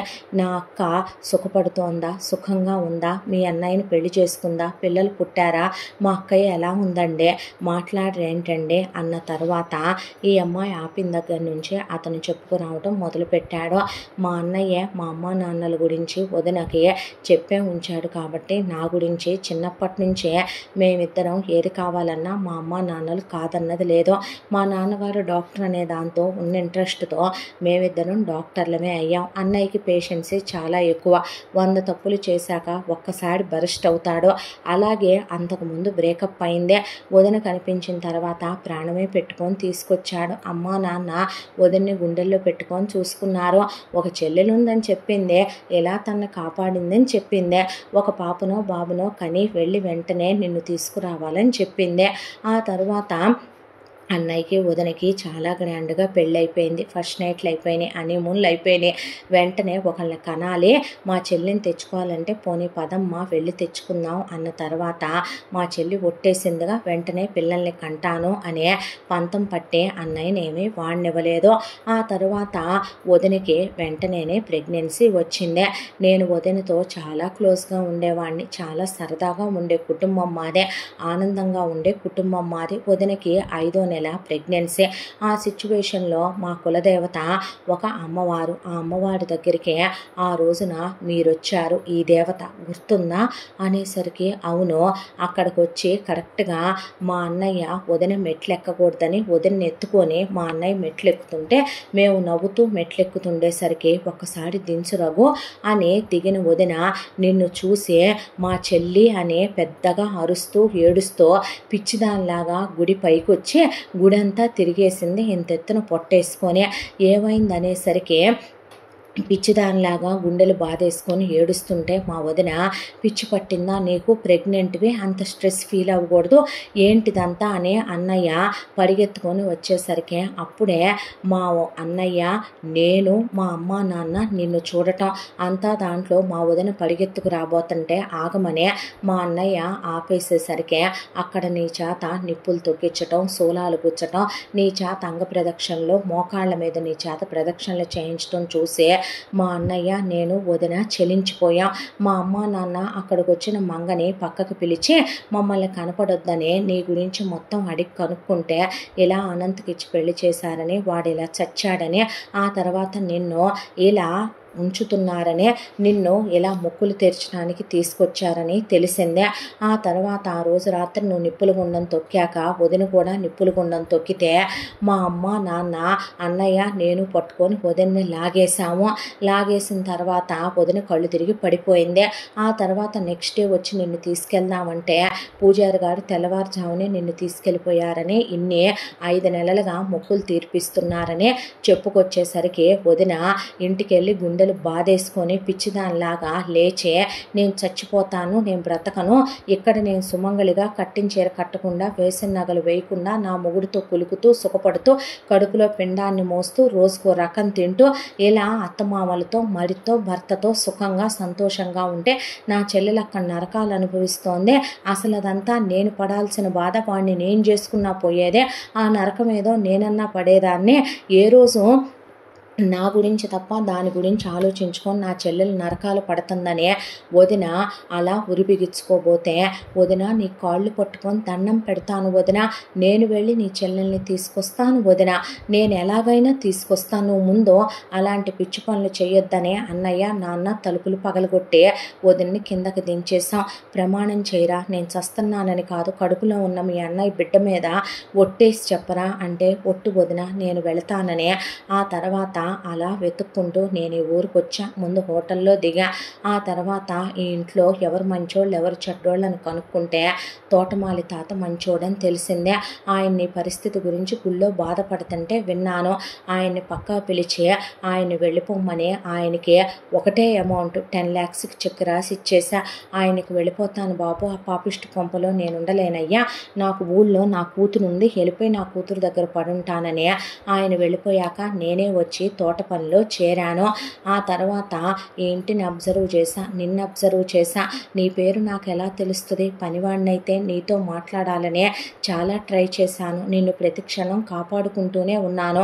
ఆ రోజు నువ్వు నన్ను నమ్మి నేను ఇచ్చిన ట్యాబ్లెట్లు వేసుకోలా, నువ్వు చాలా వీక్గా ఉన్నావు, నువ్వు నిద్రపోయేటప్పుడు నీ పల్స్ రేట్ చూసి వెళ్ళాను, నువ్వు చాలా బలహీనంగా ఉన్నావు, బలం లేదు, వీళ్ళిచ్చే జావలు తాగి దాంతోనే నీకు బలం ట్యాబ్లెట్లు ఇస్తే నువ్వేమో మింగకుండా పక్కన పడేసావు అనేసరికి ఆ అమ్మాయి అలా చూస్తూ ఉంటే, భయపడకో, నేనేమి నిన్ను వదిలేసి వెళ్ళను, నిన్ను తీసుకునే వెళతాను, నేను ఆల్రెడీ నేను ఇల్లంతా కెమెరాలు పెట్టే ఉంచాను. కెమెరాలా, ఇదిగో ఇవన్నీ నేను పెట్టిన కెమెరాలే అనే, ఇవన్నీ నేను రికార్డు చేసుకుంటున్నాను. వీళ్ళు నిన్ను కొట్టడం తిట్టడం, స్వామీజీ వాడు తప్పుగా ప్రవర్తించడం, ఈ కుక్క నీ మీద పడి నిన్ను రేప్ చేయబోయేంత వరకు కూడా అన్నీ రికార్డ్ అయినాయి. ఆ తర్వాత వాళ్ళు నిన్ను టార్చర్లు పెట్టడం, మీ అత్త వీడు మాట్లాడుకోవటం, అవన్నీ కూడా నేను రికార్డు చేసే ఉంచాను. ఇవన్నీ కూడా తీసుకొని మనం వెళ్ళిపోదాం అంటే, మనం ఈ ఊళ్ళో నుంచి అంత తేలిగ్గా వెళ్ళలేమండి, మీరు నేను వెళ్ళిపోతే ఈ ఊళ్ళో వాళ్ళందరూ వాళ్ళ మనుషులే, సరే అలాగైతే మనం రేపు నైట్కి వెళ్ళిపోదాం సరేనా అంటే, వాడు కదలటం లేదేంటి అంది కస్తూరి. అనేసరికి వెళ్ళి చూస్తే వాడే పర్ల్స్ పట్టుకుంటే పోయాడు వీడంటే, మీరు పాయిజన్ ఇంజెక్షన్ ఇచ్చారా, కాదు నేను మత్తులో ఉండే డ్రగ్గే ఇచ్చాను, పోస్ట్ మార్టం చేసినా తెలియని డ్రగ్ అదే, వాడికి చాలా రోగాలు ఉన్నట్టున్నాయి, కార్డియాక్ అరెస్ట్ అయిపోయాడు వాడు, ఇప్పుడు ఏం చేయబోతున్నారు అని అడిగితే, ఈ ఇంట్లో గేదెలు పందులు పశువులు చాలా ఉన్నాయిగా, అవన్నీ పోతే పాతేయటానికి వీళ్ళు గోతులు తీసుంచారుగా తోటలో అనేసరికి, తీసుకెళ్ళి వాడి బాడీని అందులో పడేసి కప్పేస్తే, అమ్మో మీకు భయం లేదా, ఎందుకు భయం, ఇలాంటి నీచమైన వెధవలు పోతే భయపడకూడదు, నేను డాక్టర్నే, ఎంతోమందికి ప్రాణం పోసాను నేను, అయినా నేనేం వాడిని చంపలేదే, నేను వాడికి మామూలుగానే ఇచ్చాను మత్తు ఇంజక్షన్, వాడే పోయాడు కార్డియాక్ అరెస్టే, దానికి మనం ఏం చేస్తాము, ఇప్పుడు వీడుంటే పెద్ద ఇష్యూ అవుద్ది, వీడి బాడీ దొరికినా ఇంకా పెద్ద ఇష్యూ అవుద్ది, వాడు పోవటానికి కారణం మనం కానప్పుడు ఆడు ఎలా పోతే మనకెందుకని అక్కడ 4 మొక్కలు నాటేశాడు అభి. ఆ తర్వాత అమ్మాయి అలా చూస్తుంటే, పద గదిలోకి అని ఆ అమ్మాయికి 4 సెలైన్లు పెట్టి తిను అని ఆ అమ్మాయి కోసమని ఫుడ్ ఉండి నోట్లో పెడితే ఆ అమ్మాయి అలా చూస్తూ కూర్చుంది. నెక్స్ట్ డే ఈవినింగ్కి ఇంక వెళ్ళిపోదాం కస్తూరి మనం అంటూ ఉండగానే, వీళ్ళు వెళ్ళిన వాళ్ళు రారు అనుకుంటే ఉన్నట్టుండి కారు వేసుకొని వీళ్ళు వీళ్ళతో పాటు పనివాళ్ళు మొత్తం వచ్చేసేసరికి ఆ అబ్బాయి ఏమీ ఎరగనట్టు మళ్ళీ గోడ దూకి వెళ్ళిపోయి నార్మల్గా పని వాళ్ళతో పాటు వచ్చాడు. వచ్చేసరికి, ఏంటి మా తమ్ముడు కనపట్లేదు, మా తమ్ముడు ఏడే అని ఆ అమ్మాయి వైపు చూసి అడిగేసరికి ఒళ్ళు మండిపోయి అత్తను నరికేద్దాం అనిపించిన ఆ అమ్మాయి ఏం మాట్లాడలేక, కోడల్ని తార్చే ఇలాంటి అత్తల్ని ఏమనాలి అనిపించే ఏమో నాకు తెలియదు అనేసరికి పనికి మాలిన ఎదవ మళ్ళీ వీడికి ఉంపుడు గత్తెల పిచ్చిగా మళ్ళీ ఏ ఆడదాని మీద మోజు పుట్టిపోయాడు సన్నాసే అనేసరికి ఏంటమ్మగారు ఊరెళ్తున్నానన్నారు, మమ్మల్ని వెళ్ళిపోమన్నారు అని అభి అడిగితే ఏమీ లేదురా, అయ్యగారికి ఇక్కడి నుంచి వెళ్ళగానే ఒంట్లో బాగాలేదు, అందుకే వెనక్కి తీసుకొచ్చాను, డాక్టర్ గారికి చూపించాలి అనేసరికి ఇక అదే రోజున రాత్రి అభిరామ్ ఎవరూ లేకుండా కస్తూరి గదిలోకి వెళ్ళాడు. కస్తూరి గదిలోకి వెళ్ళి కస్తూరితో నువ్వేమీ టెన్షన్ పడద్దు, ఇలా మనం వెళ్ళటం కుదరదని నాకు అర్థమైపోయింది, ఈ ఊరంతా వీళ్ళ మనుషులేననేగా నువ్వు భయపడేదే, నేను ఆల్రెడీ ప్రూఫ్లన్నీ అన్నయ్యకి మెయిల్ చేసేసాను, వదినకి బాబు పుట్టాడంట, అన్నయ్య వదిన ఆ తర్వాత అమ్మ నాన్నకి చాలామంది లాయర్లు, బిజినెస్ మెన్లు, పోలీస్ ఆఫీసర్లు తెలుసు, అందరినీ కలిసి తీసుకొని కరెక్ట్గా రేపు పొద్దున్నే తెల్లారేసరికి ఇక్కడ ఉంటానని అన్నయ్య మెయిల్ చేశాడు, టెన్షన్ పడక అనేసరికి అలాగే అంటున్న కస్తూరి కళ్ళు తిరిగి పడిపోబోయింది తిండి లేక. దాంతో ఆ అబ్బాయి కస్తూరిని అలా పట్టుకొని గుండెలు కానిచ్చి పట్టుకునేసరికి అంత ఒంట్లో బాగోకపోయినా ప్రకాశరావు రౌండ్స్కి వచ్చే లోపల అభి నీడ కనపడుతుంటే వచ్చి చూసే ఆ అమ్మాయి జుట్టు పట్టుకొని కొట్టుకుంటూ హాల్లోకి ఈడ్చుకొచ్చి అభిని పట్టుకున్నారు అక్కడున్న బాడీ బిల్డర్ లాంటి మనుషులు. ఈలోపు స్వామీజీ గారిని పిలిపించే ఒకవైపున కస్తూరి వాళ్ళ అమ్మ నాన్న అన్న వదినల్ని ఊళ్ళో జనాల్ని చుట్టాలు బంధువుల్ని పిలిపిస్తే పనోడితో కాలు జారింది మీ అమ్మాయి కోరిక లాగట్లేదు, ఓ వీడు నచ్చాడంటే నీకు నేను నచ్చలేదా అని చెప్పి దీన్ని మీ అబ్బాయి పోయినప్పుడే మీరు సహగమనం చేయించాల్సిందే, చితి పేర్చేసి ఆ చితిలోకి తీసుకెళ్ళి తగలబెట్టేయండి అనేపాటికే వీలు లేదని అభి అడ్డుపడ్డాడు. పడేపాటికి వీడిని ఈడ్చవతల పడేయండి అనేపాటికి లాగేస్తే అభి పోరాడుతుంటే అక్కడున్న వాళ్ళందరి చేత అభిని దారుణంగా కొట్టించారు రాజ్యం ప్రకాశ్రావు. అభి లొంగట్లేదని రాజ్యం అభి కళ్ళల్లో కారం కొట్టి కస్తూరిని పడేసి తుక్కు కింద కస్తూరి వాళ్ళ అమ్మ నాన్న తిరుగుబోద్దానా, పనోడితో కులుకుతావా అని అన్నలు వదినలు కలిసి కాళ్లతో తన్నే ఆ అమ్మాయిని కడుపులో తన్నే ఎలా పడితే అలా ఈడ్చీడ్చి కుక్కను కొట్టినట్టు కొట్టేసరికి కరెక్ట్గా తెల్లవారుతూ ఉండగా అభి అప్పటికే వాళ్ళ అన్నయ్యకి మెసేజ్ పంపించి చాలాసేపు అయ్యే వాళ్ళు పెద్ద పోలీస్ ఆఫీసర్లను తీసుకొని ఇక్కడికి వచ్చి ఈ జరుగుతుందంతా చూసిన వాళ్ళు ముందు కస్తూరిని అభిని వెంటనే వాళ్ళు అంబులెన్స్లో ఎక్కిచ్చేసి ఇక్కడున్న వీళ్ళందరినీ ముందు వాళ్ళు అరెస్ట్ చేసి ఊళ్ళో వాళ్ళని తుక్కు ర్యాక్ కొట్టారు. ఊళ్ళో వాళ్ళందరూ పారిపోయేసరికి ముందు స్వామీజీ గారినే రాజ్యం ప్రకాశ్రావునే అలాగే వీళ్ళ ఫ్యామిలీ మొత్తాన్ని పోలీసులు అదుపులోకి తీసుకున్నాక వెళ్ళేసరికి కస్తూరికి బాగా ఫస్ట్ ఎయిడ్ చేయాల్సి వచ్చింది, ఎముకలు ఇరిగిపోయి కట్లు కట్టాల్సి వచ్చింది. అభికి బాగా తగిలాయిరా అని రఘు అడిగితే పర్లేదన్నా అనేశాడు అభి. ఆ తర్వాత వీళ్ళు చాలా పెద్ద లాయర్ని పెట్టి కోర్టులో అభి ప్రూఫ్లు మొత్తం చూపించేసరికి అనాది కాలంగా ఆడపిల్లలు రాకెట్లు తోలుతున్నారని ఆనందపడాలా, లేదంటే ఎలాంటి పనులు చేస్తున్నారని బాధపడాలా, ఈ విషయం పెద్ద ఇష్యూ అయిపోయి మీడియాలకు ఎక్కి పేపర్లకు ఎక్కి ఒకవైపున మహిళా సంఘాలని ఆడపిల్లలని స్టూడెంట్లని ఇలాంటి అన్యాయాలు జరగకూడదని అందరూ వచ్చేసరికి జడ్జి రాజ్యానికి ప్రకాశ్రావుకి లైఫ్ టైం బయటికి రాకుండా జైలు శిక్ష విధించి వాళ్ళ అబ్బాయి భార్య అయినటువంటి కస్తూరికి వాళ్ళ వారసుడైన అనంత్ పేరు మీద ఉన్న యావదాస్తి చెందేలాగా ఆయన తీర్పిచ్చేసి కస్తూరి కళ్యాణి లాంటి అమాయకురాళ్ళైన ఆడపిల్లల్ని ఎన్కాష్ చేసుకుని సొంత అన్నలు వదినలు అమ్మా నాన్నలయ్యుండి వీళ్ళు ఆడపిల్లల లైఫ్లో ఇలా నాశనం చేసి అందరూ కలిసి వాళ్ళని బ్రతికుండగానే చంపేయాలనుకున్నందుకు కస్తూరి ఫ్యామిలీ మొత్తాన్ని కూడా జైలు శిక్షలు విధించింది కోర్టు. ఆ తర్వాత ఊళ్ళో వాళ్ళకి ఇలాంటి అమానుష చర్యలు ఇంకోసారి చేస్తే తుక్కు ర్యాక్ కొడతామని చెప్పి వార్నింగ్ ఇచ్చారు పోలీసులు. ఆ తర్వాత ఆస్తి మొత్తం కస్తూరి పేరు మీదకి మారిపోయింది. ఆస్తి మొత్తం అమ్మేస్తే కోట్ల రూపాయల ఆస్తులు కస్తూరి పేరు మీదకి మారిపోయినాయి. ఆ తర్వాత కస్తూరిని ఇంటికి తీసుకొచ్చుకుంది వాళ్ళ అక్కయ్య. కస్తూరిని పట్టుకొని వెక్కిళ్ళు పెట్టి ఏడ్చి నా వల్లే కదమ్మా నీ లైఫ్ ఇలా అయిపోయిందంటే పిచ్చిదానా, నువ్వు బాగున్నావు, బావ నిన్ను బాగా చూసుకుంటున్నాడు, నీకు బాగా పుట్టాడు, మంచి అత్తామావులు ఉన్నారు, ఇంకేం కావాలక్క, నువ్వు ఈ నరకం పడలేక చచ్చిపోయేదానివే, నేను కాబట్టే పడ్డాననేసరికి ఆ అమ్మాయిని గుండెలకి హత్తుకొని బోరుమని ఏడ్చింది కళ్యాణి. ఇంకేడో వాకమ్మ, రోజులన్నీ మనయే, మంచి రోజులేలే అని ఒకవైపున కావేరి ప్రతాప్ దగ్గరికి తీశారు కస్తూరిని. ఆ తర్వాత అమ్మాయి బాగా నీరసించిపోయి కోలుకోవటానికి టైం పట్టుద్దనే దాంతో అమ్మాయికి మంచి తిండి పెడుతూ ఇంట్లో ఒక పిల్లలా కలిసిపోయే బావగారు మరదల్ని సొంత చెల్లెల్లా చూసుకుంటూ అక్కతో కబుర్లు చెప్తూ అభి హాస్పిటల్కి వెళ్ళొస్తూ అభి వాళ్ళ నాన్న అంత పెద్ద డాక్టర్ అయినా కించిత్ గర్వం లేకుండా అభి వాళ్ళమ్మ చాలా కలుపుగోలు మనిషి, అక్క జీవితం సంతోషంగా ఉందని కస్తూరి ఆనందపడుతూ సంవత్సర కాలం గడిచిపోయింది. అభి ఒకసారి కాన్ఫరెన్స్ ఉందని వేరే ఊరికి వెళ్ళాడు. అదే టైంకి కావేరి ఎన్నాళ్ళని పిల్లని ఇలాగే ఉంచుతామో, నాకు తెలిసిన ఒక మంచి సంబంధం ఉందండి, రమ్మని మేము చెప్పాను, రేపు అమ్మాయిని ఇచ్చి పెళ్లి చేద్దాము, మనమే పెడదాం అవసరమైతే అని ఆవిడ వాడి ద్వారా వచ్చినాయి చాలదంటే మనమే ఇద్దామండి అన్న తర్వాత సరేనని పెళ్లి సంబంధం వాళ్ళు నెక్స్ట్ డే వచ్చి కూర్చున్న తర్వాత జరిగిందంతా చెప్తే పెళ్లి కొడుకు చాలా పెద్ద డాక్టరు, దాంతో వచ్చి కూర్చుంటే నాకు తను చాలా బాగా నచ్చిందండి అనేసరికి ఒకసారి తనతో నేను మాట్లాడాలనుకుంటున్నానంటే అభి వచ్చి ఎవరు వీళ్ళంతా అని అడిగేపాటికే కస్తూరికి నాన్న నేనే పెళ్లి సంబంధం తెచ్చానంటే, అమ్మ నీకు సెన్స్ ఉందా, వాళ్ళు పెళ్లి సంబంధం తెచ్చారు, నువ్వు కూర్చున్నావేంటి నగలేసుకొని చీర కట్టుకొని, వదిన నువ్వు కూర్చోబెట్టావేంటి అంటే చెల్లికి పెళ్లి చేద్దామని అత్తయ్య అందని, అదేంటి వదిన ఇంట్లో ఉన్న కొడుకు అమ్మకు గుర్తు రాలేదు, తమ్ముడు వీడికి గుర్తు రాలేదు, మరిది నీకు గుర్తు రాలేదా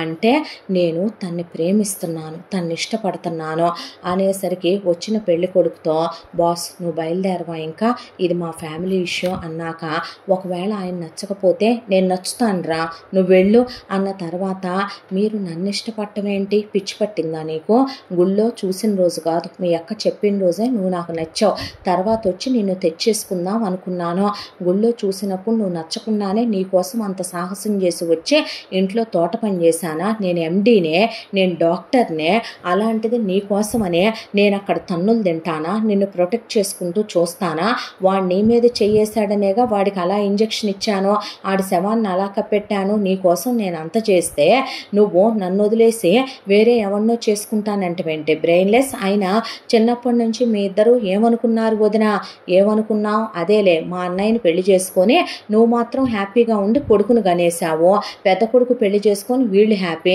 బ్రేకప్ అయినా నిన్ను సెట్ చేసుకొని వీడు హ్యాపీ, అంతా దాంట్లో ఒకదాంతో నాకు కాంట్రవర్సీ వచ్చి కుదరలేదని నేను దాన్ని వదిలేశాను, ఆడసలు తమ్ముడు గురించి వదిలేశాడు, నువ్వు మరిది గురించి వదిలేశావు, ఏదన్నా ఉంటే అబ్బి అబ్బి అంటావు, ఏదన్నా ఉంటే అది కాదు అబ్బి చాలే ఊరుకో, నేను నీ చెల్లెల్ని ప్రాణం కన్నా ఎక్కువగా ప్రేమించాను, ఏమనుకున్నారు, నువ్వు ఒకడిని ప్రేమిస్తే వాడికి తమ్ముడు ఉంటే కస్తూరికని, కస్తూరి ఒకడిని ప్రేమిస్తే వాడికి అన్నయ్య ఉంటే నీకని అనుకున్నావు, మరి నీ మొగుడికి నేనేగా తమ్ముణ్ణే అంటే నువ్వు చేసుకుంటావా అని, అంటే నీ చెల్లెల్ని చేసుకోవటానికి నేను పనికిరానా అనేసరికి వీడు చచ్చిపోతున్నాడురా, అంటే చెప్పకపోతే అంతే ఉంటుంది అనేసరికి అవునులేరా నీలా చెల్లెళ్ళని వల్లో దోసేసి అక్కల్ని లేపుకురావటం నాకు రాదులే అనేసేసరికి వీడు అలా మెత్తగా కనపడతాడు, విషయం దగ్గరకు వస్తే వాడి దాకా వచ్చేపాటికి మాట్లాడి వాడి ప్రాబ్లం సాల్వ్ చేసుకుంటాడు, ఇంట్లోనే ఉన్నావుగా ఎక్కడికి వెళ్తావు, నిన్నెవరికిచ్చి చేస్తారో,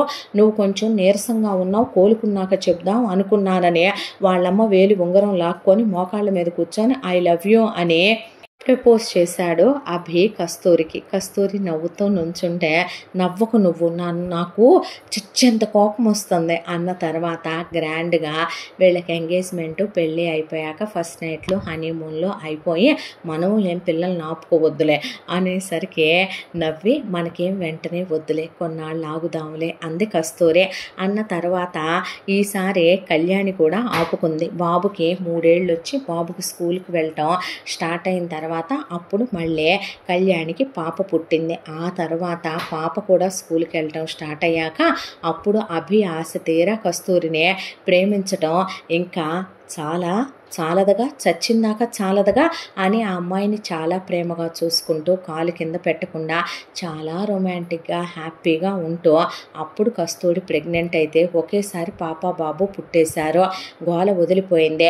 1 షాట్ 2 బర్డ్స్ చాలు మనకి, ఇక పిల్లలు వద్దు అసలు అనేసరికి కస్తూరి నవ్వేసి నిన్ను వదిలి నేను ఉండలేనురా అన్నాక గుళ్ళో పూజారి గారు అన్న మాటలు గుర్తొచ్చాయి ఆ అమ్మాయికి. ఎన్ని బాధలు పడుతున్నందుకు నువ్వనేవాడి ఉంటే ఆ అమ్మాయి జీవితానికి న్యాయం చేయాలని వెళ్ళి పూజారి గారికి కనిపిస్తే, నువ్వు నిండు నూరేళ్ళు దీర్ఘ సుమంగళిగా పిల్లా పాపలతో చల్లగా ఉండాలని రోజు పూజ చేస్తున్నాను తల్లి నేను అని ఆయన ఆశీర్వాదం తీసుకొని ఆ తర్వాత కుటుంబం అంతా కలిసి పిల్లా పాపలతో అలా రెస్ట్ ఆఫ్ లైఫ్ హ్యాపీగా వీళ్ళ జీవితాలు ఆనందంగా ఉన్నాయి. ఇంతటితో ఈ కథ సమాప్తం. మళ్ళీ మరొక మంచి కథతో కలుసుకుందాం. తప్పకుండా మన ఛానల్ని లైక్ చేయండి, షేర్ చేయండి, సబ్స్క్రైబ్ చేయండి, బెల్ ఐకాన్ క్లిక్ చేసి ఆల్ అనే బటన్ని ప్రెస్ చేయడం మర్చిపోకండి. ఇంత మంచి కథను మనకు అందించిన కథా రచయిత్రి జి. యామిని శ్రీనివాస్ గారు. మరో మంచి కథతో కలుసుకుందాం. Thank you so much.